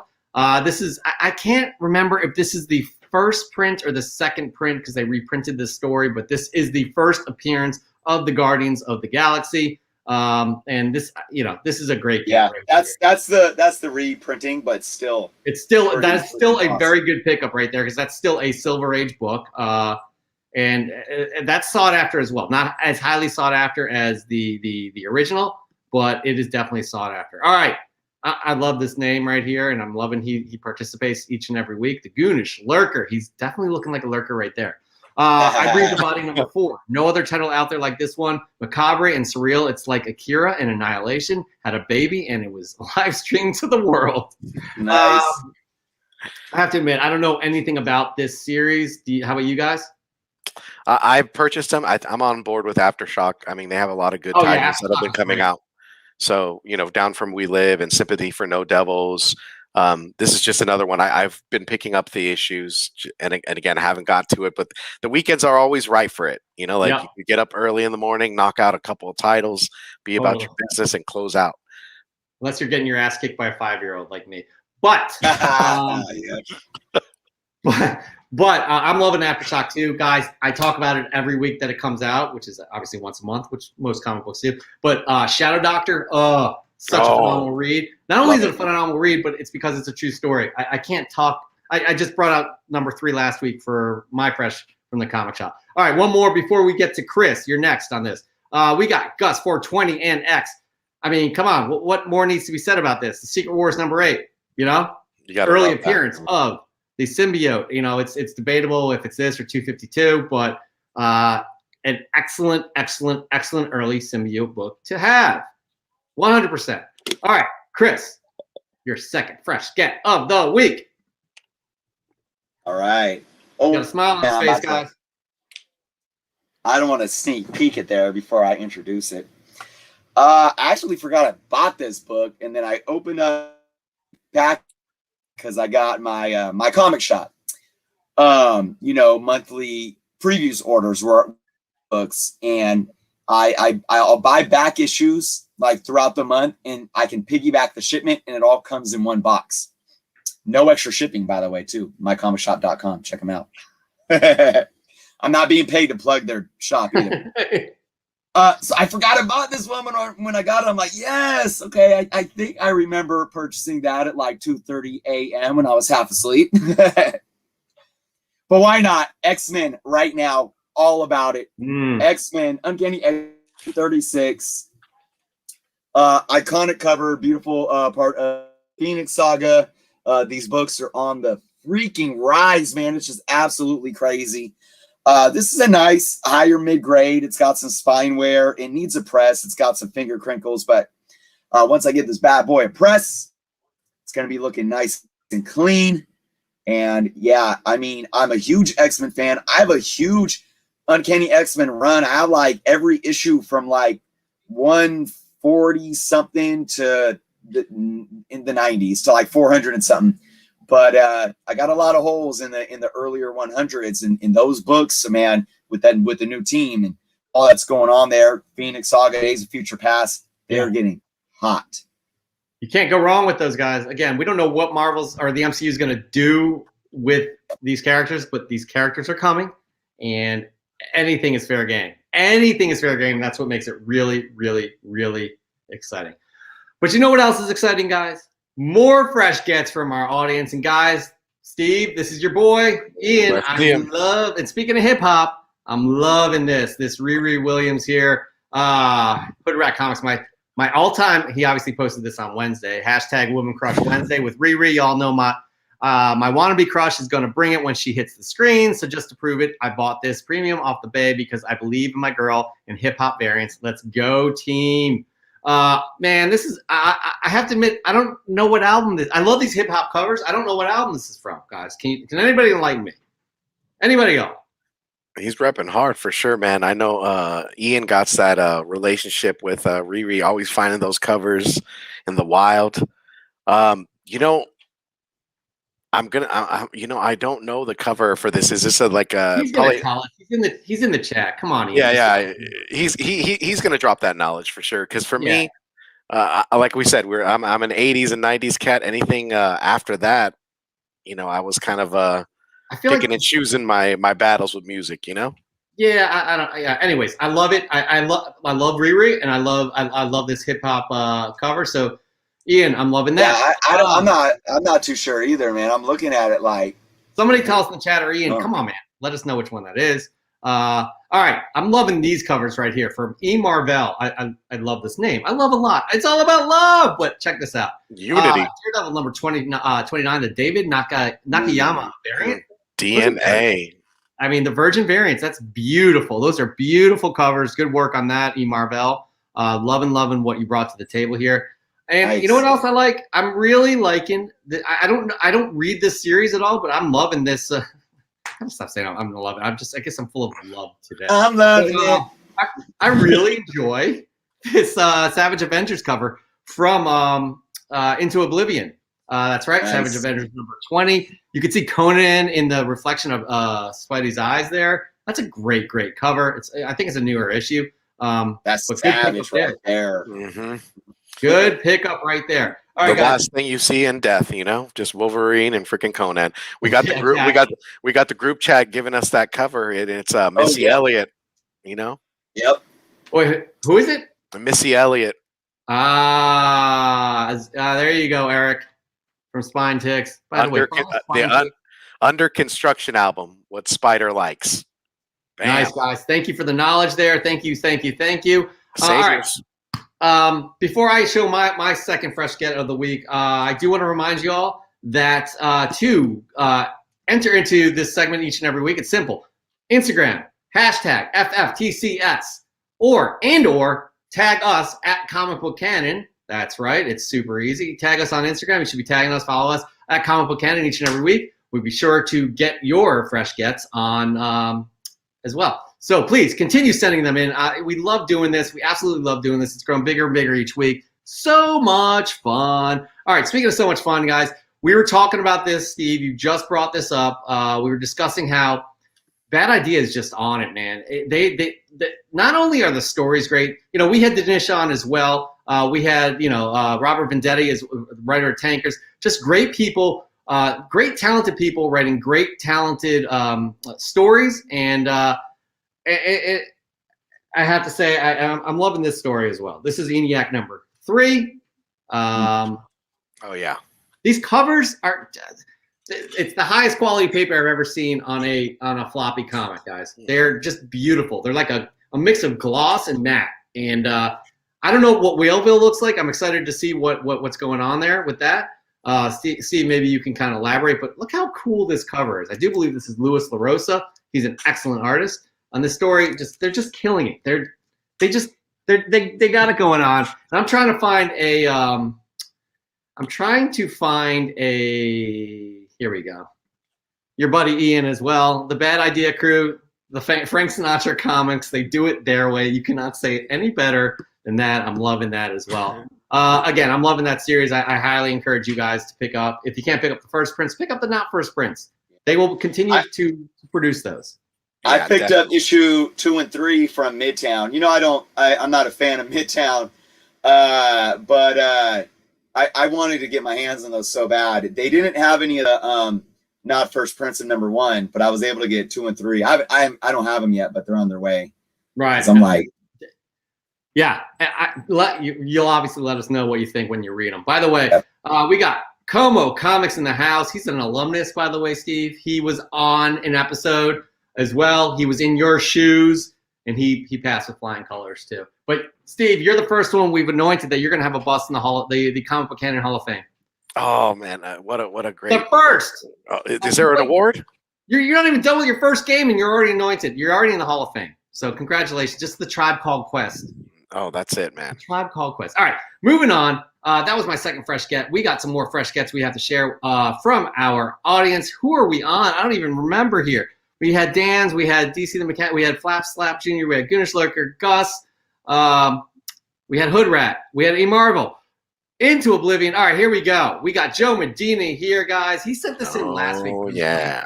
It was late. This is Aliens number 2, the Stephanie Hans variant. That is a beautiful looking cover. A lot of these Aliens covers are gorgeous. Honestly, I do like the Aliens movies. I only like 1 and 2, actually. But I have no inclination to read these books. Don't hate me. I don't know about how you got. Actually, Steve, you probably are into it because you like the horror and all that. Yeah, I definitely picked up the first issue and second issue. I picked up some of the incentives. Mm-hmm. You know, knowing that it was a Dark Horse property and carrying over to Marvel, I wanted to see what they were going to do with it. Mm-hmm. And that Stephanie Hans cover, beautiful, right? It's amazing. It's amazing. That yellow pops, and again, super talented. Imagine being in a space shaft and that coming right at you. Would not like to think about that at all. All right. Yeah. I don't know. By the way, here is another alumnus here. Excellent job. He as well. Justin from No Good Comics, and Swamp Thing number 3, one of my top 5 books from this week. It's definitely one of my favorite reads right now. Love the dark horror vibes and the beautiful art that goes with it. Ramsey is absolutely killing it with the story, and Perkins on the interiors. Would love to see this turn into an ongoing, because it is a 12-issue limited series.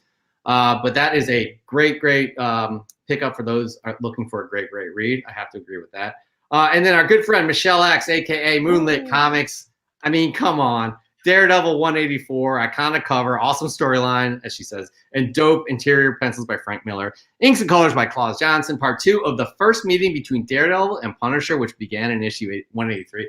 Guys, I just looked this up on Cover Price, and these are going for less than $5 on average, which makes no sense to me. You have that iconic, this is an iconic cover, by the way, a takeoff of Dirty Harry. And then you have the Punisher one where it looks like Daredevil's getting shot through the chest. I mean, those are 2 iconic covers. Less than $5. I would be picking those up as well. Good on you, Michelle X. All right, Steve, here we go, man. This is your last pickup of the week. Your last fresh get on Fresh from the Comic Shop. What do you got? We got America Chavez variant cover, the B cover. Nice. You know, I wasn't fortunate to get a lot of the older stuff. I know Hood Rat, I know Ian has a couple of those covers and picked up a lot of the old storyline, but I'm hearing good things about America Chavez. I read the first issue, I liked it. I haven't caught up to the second or third, but it's getting a little more details about her powers and where she's from, and the fact that she has a sister. You know, so spoiler. Thank you. Oh, right. I'm sorry. Right. You know, but you honestly feel like you could take advantage of us because now you're in the Hall of Fame. You got anything goes, right? Anything goes. But honestly, we can revoke that. We could Pete Rose that, no doubt. Okay. I'm sorry, man. Honestly, just do better. That's all we ask. By the way, Kid Collector Comics in the house. We haven't seen you in forever. We hope you're well. We miss you. We love you. All right. Kid. Moving on to our fresh gets. More fresh gets from our loving audience here. We got Nerds Being Geeks. That's right, everybody. Follow them down below. Their links down below. Detective Comics 583. Amazing cover by the legendary Mike Mignola. First appearance of Scarface and a ventriloquist. I did not realize that. Just one of the over 25 Batman books from this week's Nerds Being Geeks comic haul video. The video is now up on YouTube. Mike Mignola, guys. I mean, what more can you say, right? classic. You can't even hate on that. Yeah, that is so beautiful. I'm going to bring it up. It's so beautiful.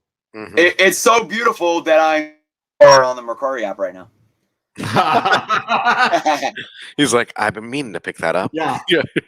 My co-host is one talented guy because he can multitask. Multifaceted.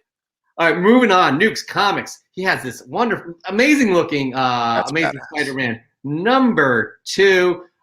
Nuke's Comics. I picked this copy of Amazing Spider-Man Volume 5, #2, Legacy 803 from Zeus Comics. This Ryan Otley cover is just a prelude to the art and action inside. I mean, this, God, I really do like Ryan Otley's art on Spider-Man. I really don't like the stories going on at all. I'm not into those, but the art, man, is, I mean, look at Lizard. He looks terrifying right there. Almost like a dinosaur. You haven't really seen that kind of style with that character, but that's a great pickup, Nukes. We really appreciate you sharing that with us. And our good friend here, P. Keel. This is an interesting one, guys.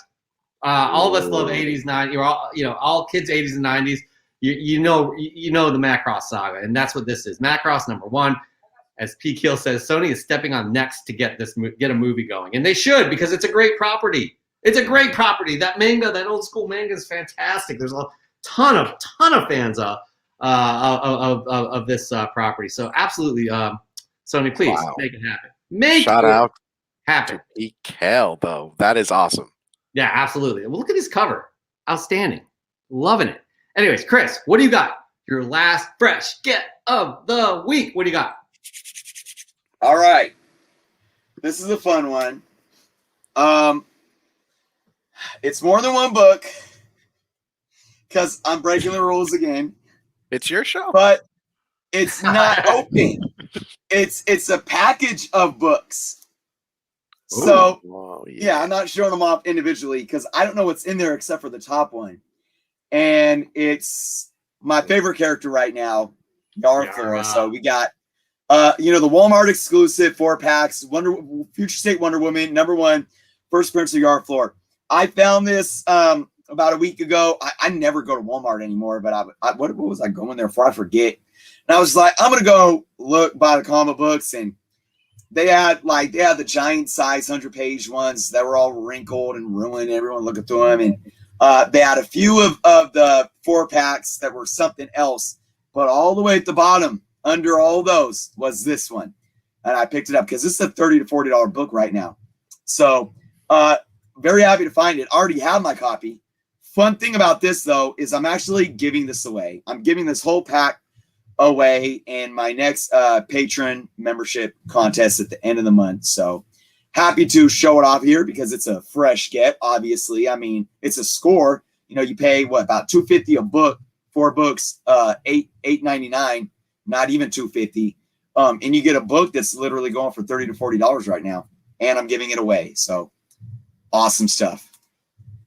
Chris, I wish we would have had a link to put in the lower third here to kind of explain that to people, but we'll talk about that next week. That's by the way, I'm loving the Yarflora, Joelle Jones storyline. She's coming out with an ongoing, and the art to pair with art's it, outstanding. Those 2 issues. Definitely agree. I didn't like most of the Future State I read, but that I really, really, really enjoyed. All right. I really also enjoy, and Chris does too, and also Steve. We love you guys sending these in. We talk about this book. This book is it's not coming out of nowhere, guys, but it is freaking hot. It is just jumping up big time. Pepper Smells, love the name, by the way. Pepper Smells sent us this. Marvel Comics present number 72. Number 72, Chris. We got more to talk about that a little bit later in the show. But yeah, number 72. This book is just hot. The speculation is that maybe the MCU will delve into this storyline in some way, but they already have with the Fox when Fox had the property, as well in Days of Future Past. Who knows? I don't know, but Barry Windsor Smith on this art is just ridiculous. Ridiculous. All right, we also have Rascal Man Comics, Captain America 179. Clint Barton disguises himself as the villainous Golden Archer. Look at this. This is just, it's not Kirby, but it's Kirby-esque, and it's got to be what? It's not silver, maybe bronze. I'm not sure, but that's a great, great pickup. And then we got Raw Dog Comics here, guys. Thanks for the Killer Clowns comics. Check out the swag that came with it. Check out Spidey with Kicks claim sales on Instagram.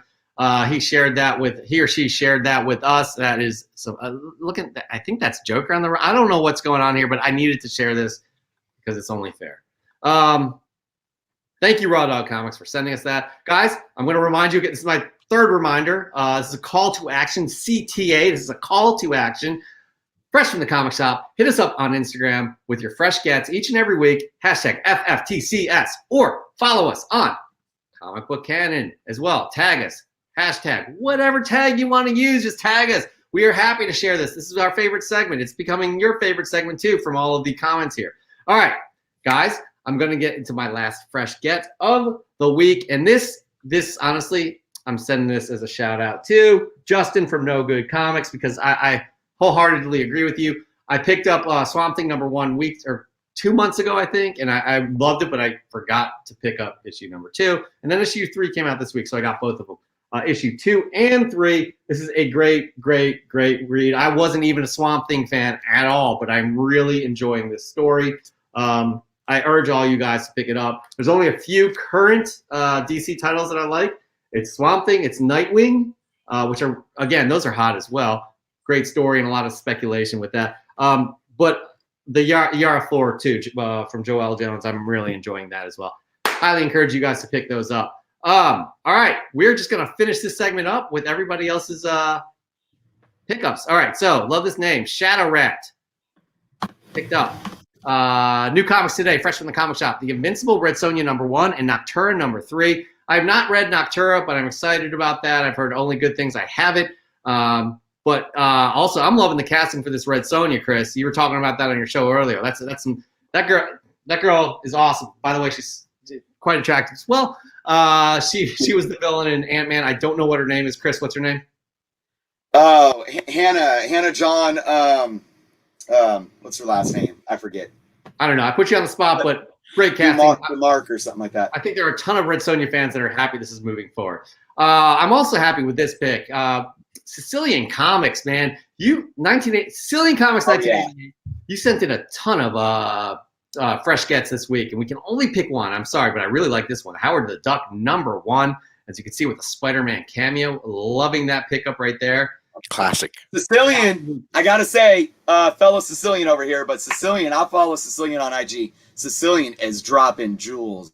Absolutely. All day, every day. They're all fresh gets. I can't keep up. I cannot keep up, but I love it. Sin Daint XP. Invaders #19. Look at this amazing comic from the 70s. There are some really cool elements going on here. We agree with you as well. And then here it is, guys. Here it is. We had him, our good friend here, Mickey, AKA Swagglehouse. Here we go. Grail pickup. Steve, do you know what this is? No, but I want to see. I'm waiting. Drum roll. Because it ties into the quiz, right? It ties into the quiz that he gave. Hey, before you show it, I want to let everyone know too.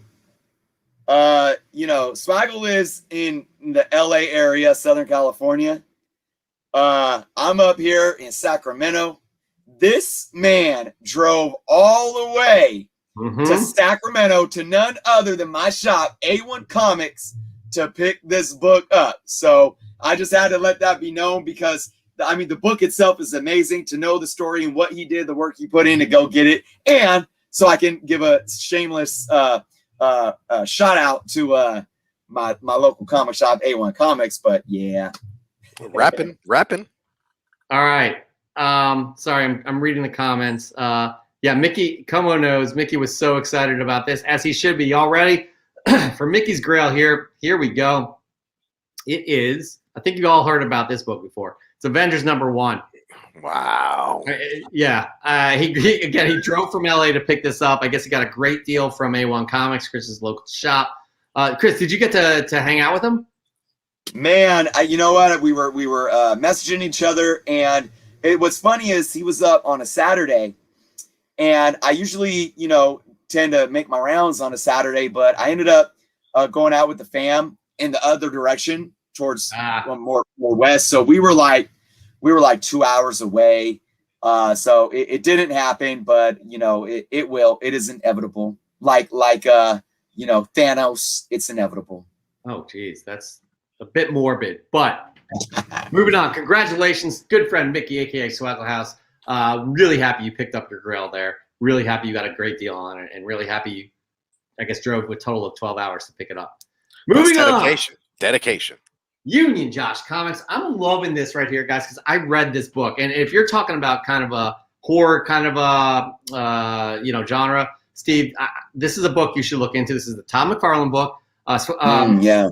As Union Josh says, Han, issue 1, the second print on the left, and the limited edition comics variant on the right. A character who seemed cool, so I thought I'd grab issue 1. Been reading a lot of Image books recently and needed some more series to read.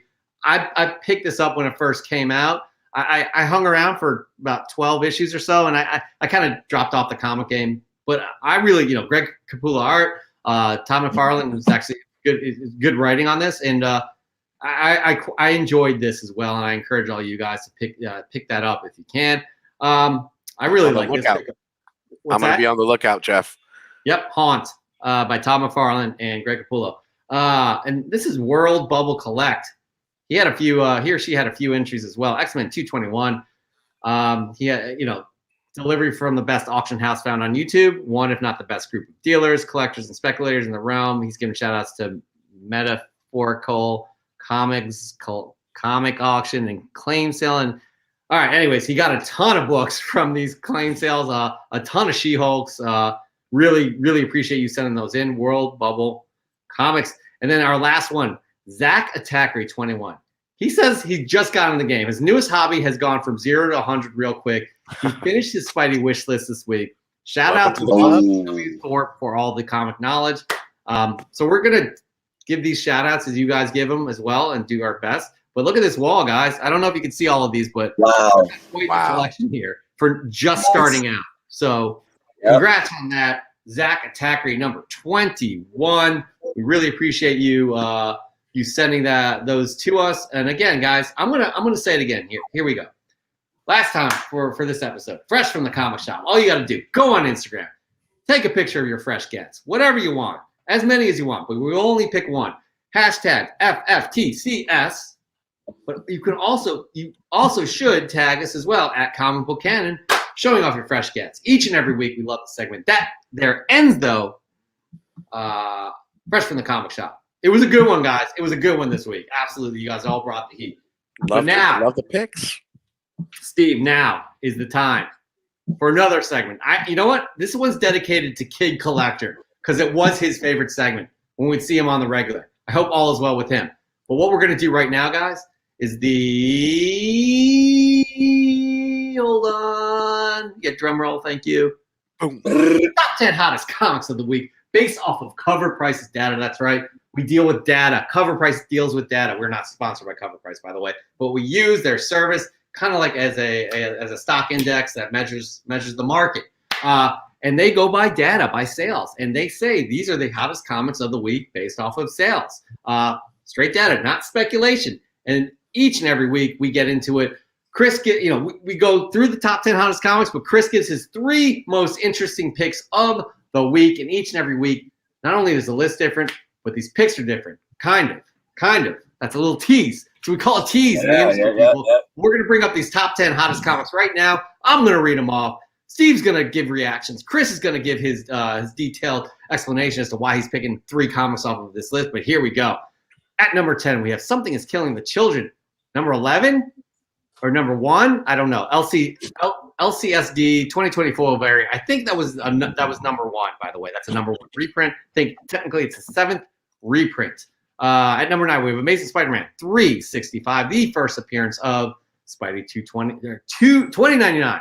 At number 8 is Green Lantern number 59, the first appearance of Guy Gardner. We kind of reported on the news. We did report on the news that Guy Gardner has been cast on the HBO Max series. At number 7, we have Captain America number 25. If you guys don't know why this book is hot, shame on you.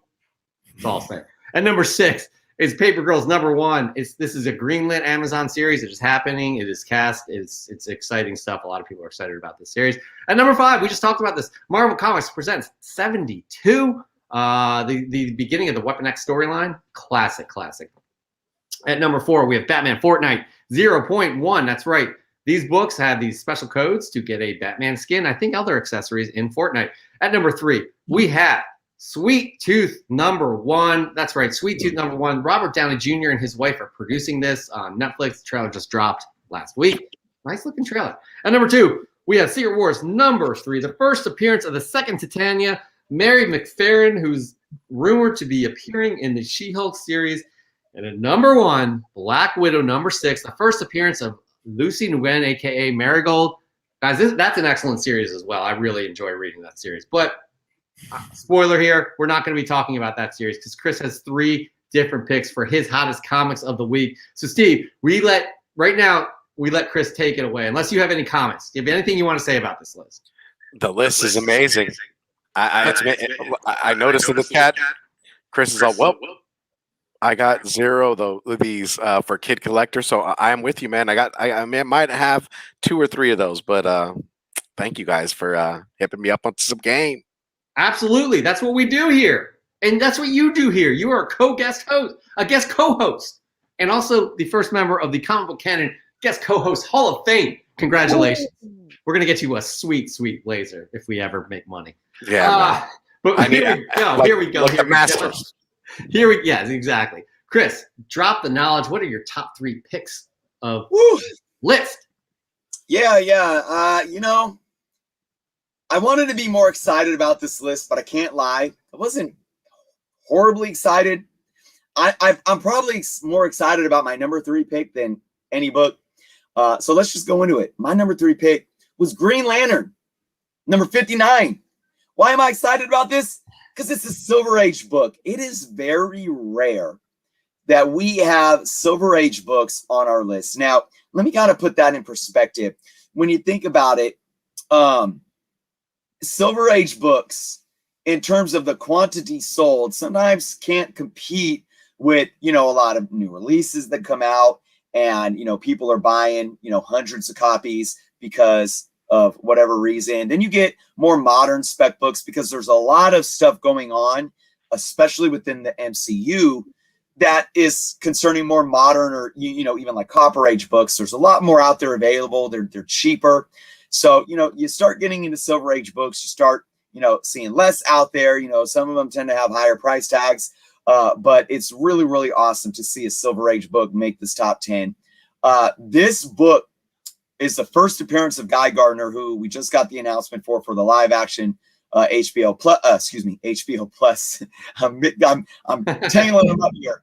HBO Max streaming service. So this book got a lot of heat under it.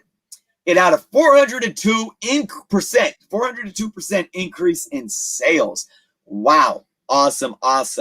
We saw a CGC 7.0 high sale of $900. So again, look, another thing to point out about this book is it being a DC book.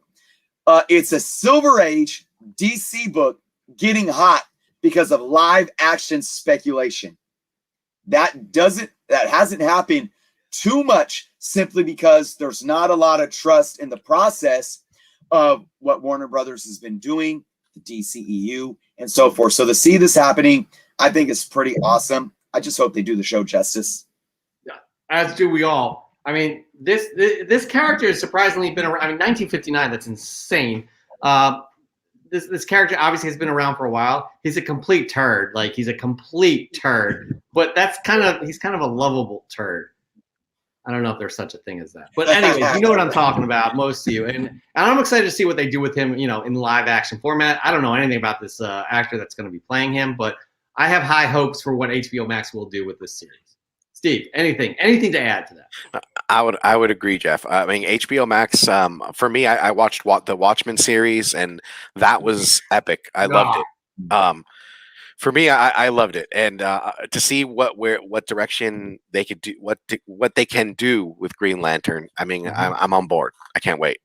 Absolutely, 100%. But I can't wait for Chris's second most interesting pick off of this list. But here's the deal, Chris. I'm going to tease it a little bit because this was on your list last week, right?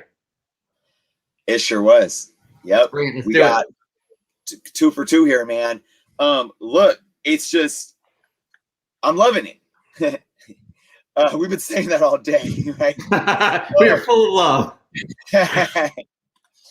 This book is getting a lot of love, but it's at the same time, it's getting those people that are in the hobby that are like, this book, there's no way this book should be selling for this much money or be worth this much money. I'm gonna interject right here and say, fuck that. Fuck that. The artwork alone. Go ahead. Sorry. And the artwork on this book is just amazing. Anyways, look, my number 2 is Marvel Comics Presents number 72. The beginning of the Weapon X story arc, Origin of Wolverine. Look, early 90s book. I talked about this. I was humbled to be a guest on Swagglehaus's show just yesterday. And we talked about modern books and how there's this misconception that, and again, this is a Copper Age book in my humble opinion. But even these early 90s books, there's so many of them out there. They shouldn't be worth money. And you got to really stop focusing so much on print run. And I don't think this book particularly was in the millions. I don't know off the top of my head. Definitely a higher print run though. But you got to understand, look, if there's the demand, there's the demand. And you got to look at basic supply and demand. As long as demand outweighs supply, there's going to be value in these books. And I've said it before and I'll say it again and I'll keep repeating myself. Supply doesn't equate to print runs. Supply equates to the available amount of product on the market at any given time. So it doesn't matter if this book had 500,000 print run or 1 million print run. If there's only a few thousand on the market at any given time, that's the supply that's available. All right. Now, what's happening right now is that huge demand for 9.8s, because even if you look at books with, and I think if we look at like even a more modern book like UF4, I don't even think there's 3,000 9.8s on the census. That's not a lot. So, and look at like New Mutants 98. I think there might be around the same amount, anywhere from like 3 to maybe close to 4,000 on the census in a 9.8. That's not a lot of books in the grander scheme of things. So let's look at this book and what it did. First off, it had another 110% increase in sales in general when it was already high on this list last week. All right, but check this out. Last week in 9.8, a high CGC 9.8 sold for $650. That was big money when you think about it in the scheme of things. It broke more records this week with a CGC 9.8 high of $850. Wow. Just wow. So again, you're sitting here and you're holding your head. You're like, these books aren't worth this much money. You got to scale back. Stop putting your emotions in it. Maybe you missed out and you're mad. I don't own it. Man, damn it. So here's the thing though. 9.8s. You got to understand that it's basic. The demand for this book in a 9.8 right now is extremely exceeding the supply on the market. So will this book ebb and flow and come down a little bit? Well, you got to understand this. You got to ask yourself, well, now that the book's getting hot, are there a lot of people that have been holding on to this book that are going to press, clean it, send it off to CGC, trying to get that 9.8? Because we're at a point right now, though, where, speculators are going to be turned off for buying this book because it's already past that point. So the people buying it right now are a lot of folks that are truly collectors, a large majority. I don't have an actual percentage. I can't tell you that. The point that I'm saying is the only way this book will come back down, especially in the 9.8, is if the market starts getting flooded with more and more 9.8s. I do believe more are going to come because this isn't a rare book. I do believe more are going to come. I think the book's going to cool off a little bit. And here's the kicker. I don't believe in the rumor for a Weapon X Disney Plus show at all. It's absolutely no. This got started from one of those bloggers in their mother's basement that paid $12 for a domain name and, to share it in a Facebook group comic book Facebook group on YouTube, and then it just goes viral. And it's like, ugh, no. And then everyone's on, you know, eBay. Oh, I gotta buy it. I gotta buy it. But here's the thing, and Jeff, we talked about this.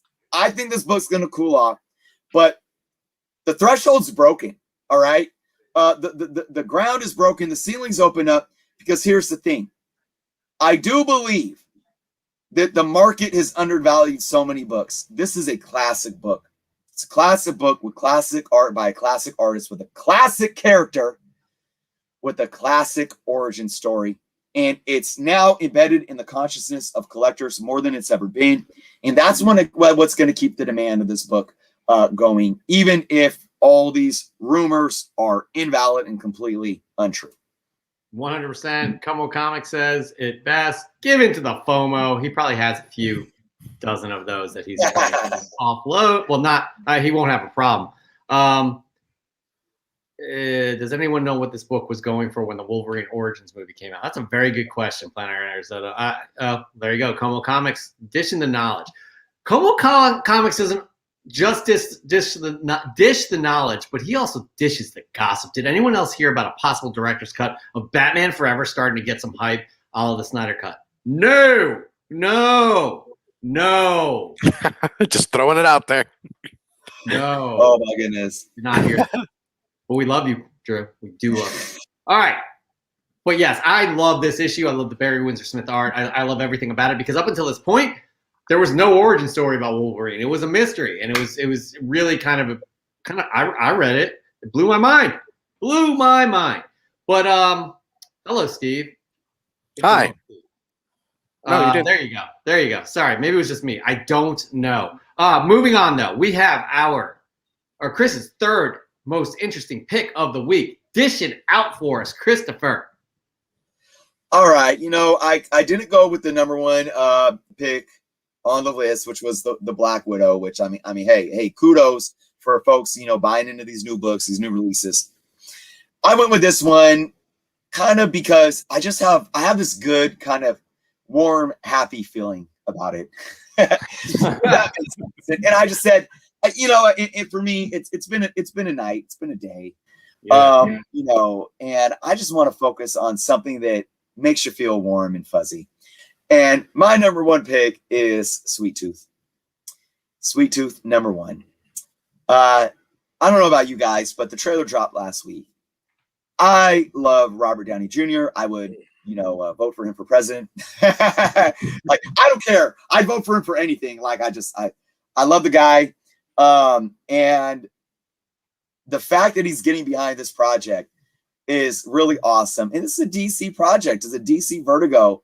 And it's fresh. We sat and watched the trailer on the show last week, and I don't know how you can watch that and not feel good about this. And I've not read the book, so but I want to now. That trailer alone made me want to grab this book up, at least a trade paperback.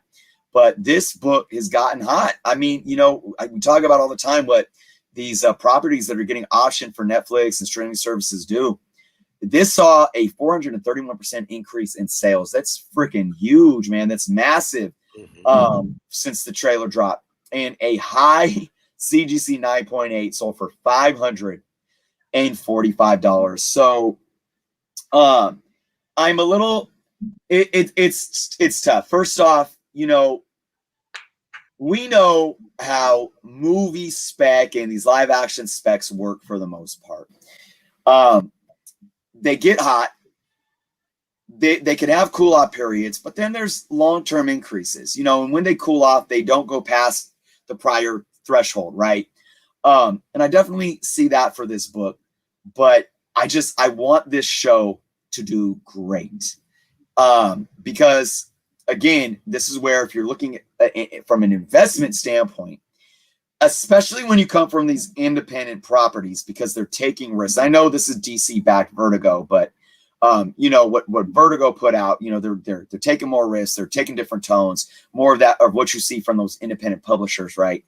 And it's coming to a platform in terms of live action, similar to how these streaming services are bringing in Boom Studio projects, Image projects, and so forth.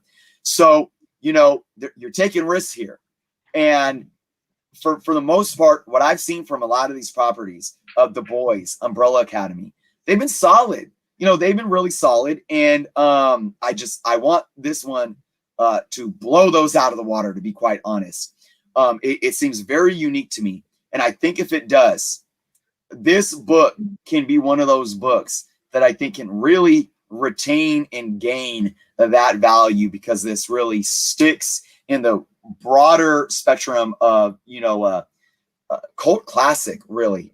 But again, I'm saying all this like I'm really like cheerleading this and pumping this up without even reading the book. I just read about what the project was doing, and I seen the trailer and I see the people behind it, and it's got me excited. So I hope I'm not way off base, but that's just me being optimistic for this project. It was a real good trailer. I don't know, Steve, did you see that trailer? Oh yeah, I watched it, and you know, like I'm a fan of Jeff's writing. Mm-hmm.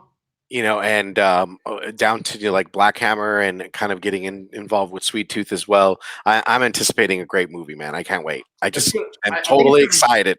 It's a series, actually, I think. A series. Okay, yeah. Okay. So I'm excited. I'm excited for that, man. I can't wait. I just go ahead. I'm sorry. Kid Collector's not excited about it because it's kind of scared him. I don't know what was scary about that, but it looks like excellent storytelling, to be honest with you. Everything was great about it. The cinematography, the pace of that trailer, you know, the music, everything just felt good, Chris, like you were saying. It gave you a warm, fuzzy feeling, and it was nice. Serge has a question about Sweet Tooth, so please feel free to ask. We'll do our best to answer that. Yeah, but I'm actually in suspense right now because he has a question, but he didn't ask it. So drop it in there.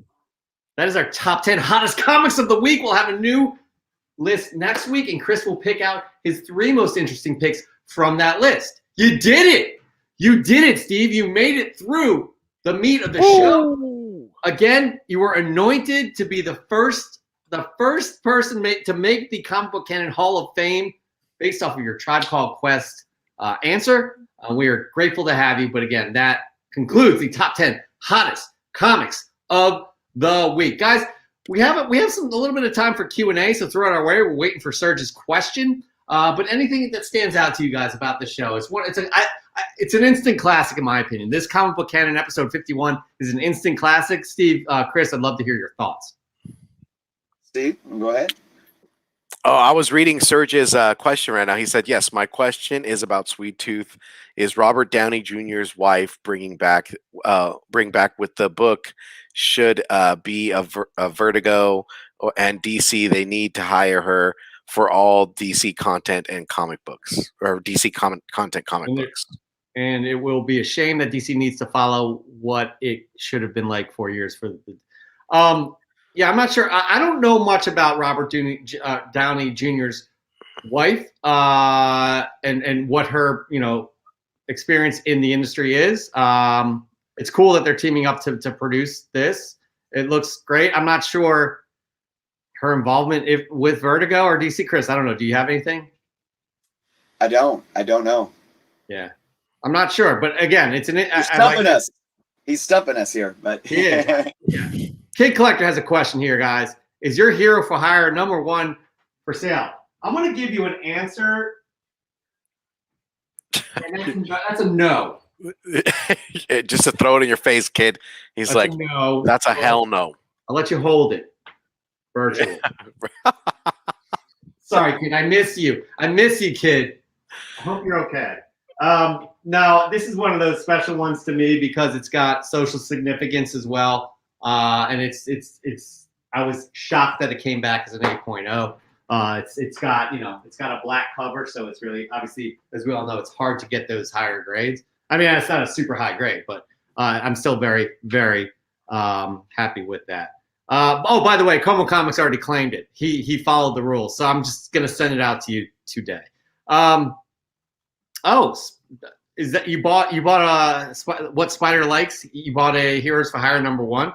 That's good work. Good work. It's one of our favorites. Anyways, the question was to you guys, my co-hosts,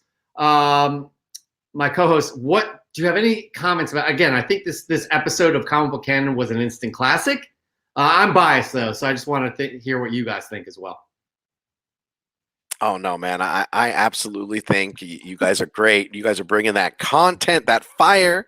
No, this is your time for you to do this. Pat yourself on the back. Like it's all you, man. No, man. I mean, for sure. I mean, I got to thank you guys for opening your guys' doors to me and everything like that. First and foremost, I mean, you guys have a great show. Again, I love the content. I love what's going on. I mean, I was, like I said, I was in the green room in the back, watching the news, getting super excited, and from a comic book collector that has just jumped back in, like it's just epic to be with you guys and be rolling with you guys. As for me, you could find me on the Team Nerd Herd podcast. Hold on. I got everything to support what you're about to say here. I did not know you were going that route. Go ahead. Say it again. Oh, okay. It looks like we rehearsed this. Go ahead. Okay, so we my bad, guys. So as for me, you guys could find me on the Team Nerd Herd podcast. Boom, find it down there, www.teamnerdherd.com. We put out content Thursdays with that Mondo Mail Call, Sundays with that new comic book picks. We've got a smorgasbord of interviews coming at you and more to come. And man, we've just been really pushing this community. Such a amazing community, inspires everybody that is putting out content. And like I'm super excited, man. I mean, this new year has been nothing short of amazing. Being able to read tons of books, being able to meet with the community, and man, I mean, I'm kind of super excited to just be on, guys. I mean, that's it. I mean, you guys it's been a real treat to be with you guys. So it's been our pleasure. But here's the deal. You're just too modest. Let's also pump your personal IG. Ready? Oh, yep. You guys could find me on Instagram under HipHopSNME _comics_collectible. Take a view through my journey. Take a view of what I like as far as action figures are concerned, comic books, music. I do support the community as well, man. I love to be tagged on all types of posts to see the history of what people are collecting and to see the direction of where they're going. So definitely follow me down there. I'm going to be probably throwing up a couple vids here and there, getting out there with the community and getting my face out there. This ugly mug right here needs to be up there, guys. So definitely follow me. And I hope you guys like the content as well. Absolutely. Listen, it's our pleasure to have you on. Chris, I know you have some nice words to say as well. Yeah, absolutely, man. It's great because we've been having guests on every week, and every one of you guys have just continued to bring such great personality and perspective to this community and hobby. And I really, what's funny is that, I think we're kind of 1 year in right now, Jeff, like this week. But this is our year anniversary. Next week is our 52nd show. Well, we took a week or two off during the year. When did we take a week off? We just switched them to Wednesday. Remember? I don't think we took. If it was, it might have been one. But I know that there might have been 1 week, but I know it hasn't been more than one. Okay. So technically 52 episodes in means we've been doing it for 52 weeks. And we're reaching this point, and we've evolved the show. And one thing that I think has really made the show stand out and go to that next level is bringing in the guest hosts every day, because it's really broad in the community. And I'm truly, man, blessed to be a part of this every week. So, I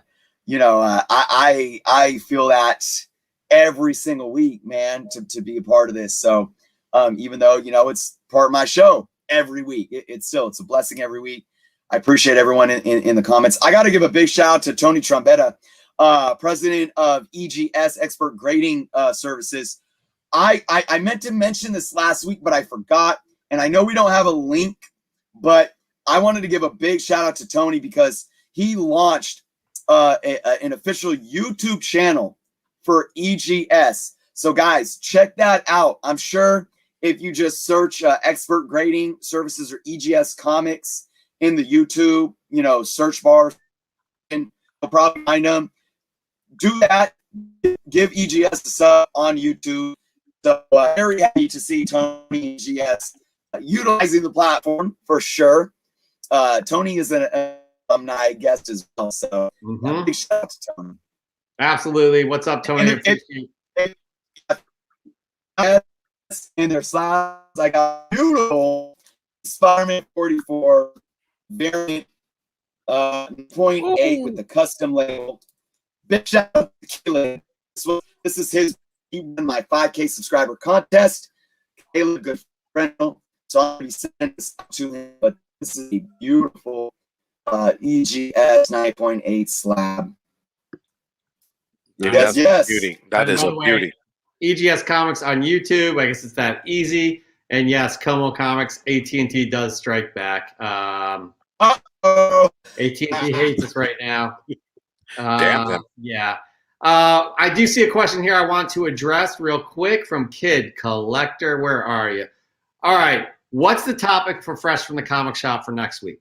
Kid, there's no topic. You actually control the topic because what we want from you is to tag us with your fresh gets each and every week. It's this simple. You just hit us up on our Instagram at Comic Book Ken. I do believe you're following us. We are following you with the hashtag FFTCS, Fresh from the Comic Shop. Just tag us with your fresh gets. They could be mail calls. They could be, 20 years old. They could be 2 days old. They could be from your comic shop. They could be AOKs, what have you. We want to see your new comic books that you've gotten each and every week.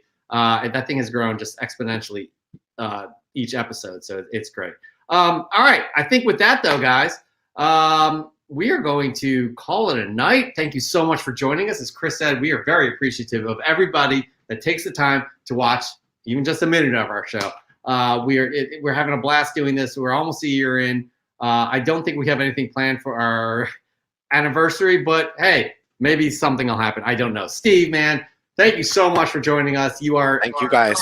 The embodiment of what this community is and what we should all aspire to be.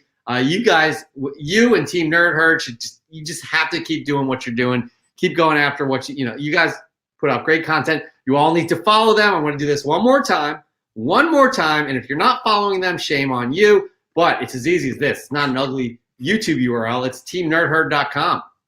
That's it. Nerdherd.com. Link is down below. Herd up. Follow Steve here. Hip Hop is in me.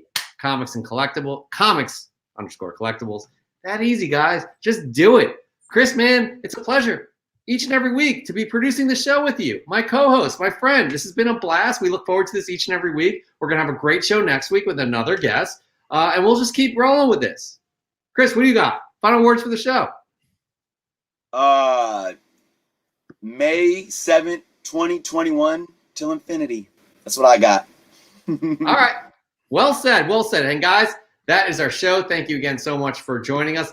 Please subscribe, like, do all that stuff. Share with your friends because we love doing this each and every week. We love seeing our audience grow. We love helping the community grow. So with that being said, y'all be safe this week. We will see you next Friday. Peace.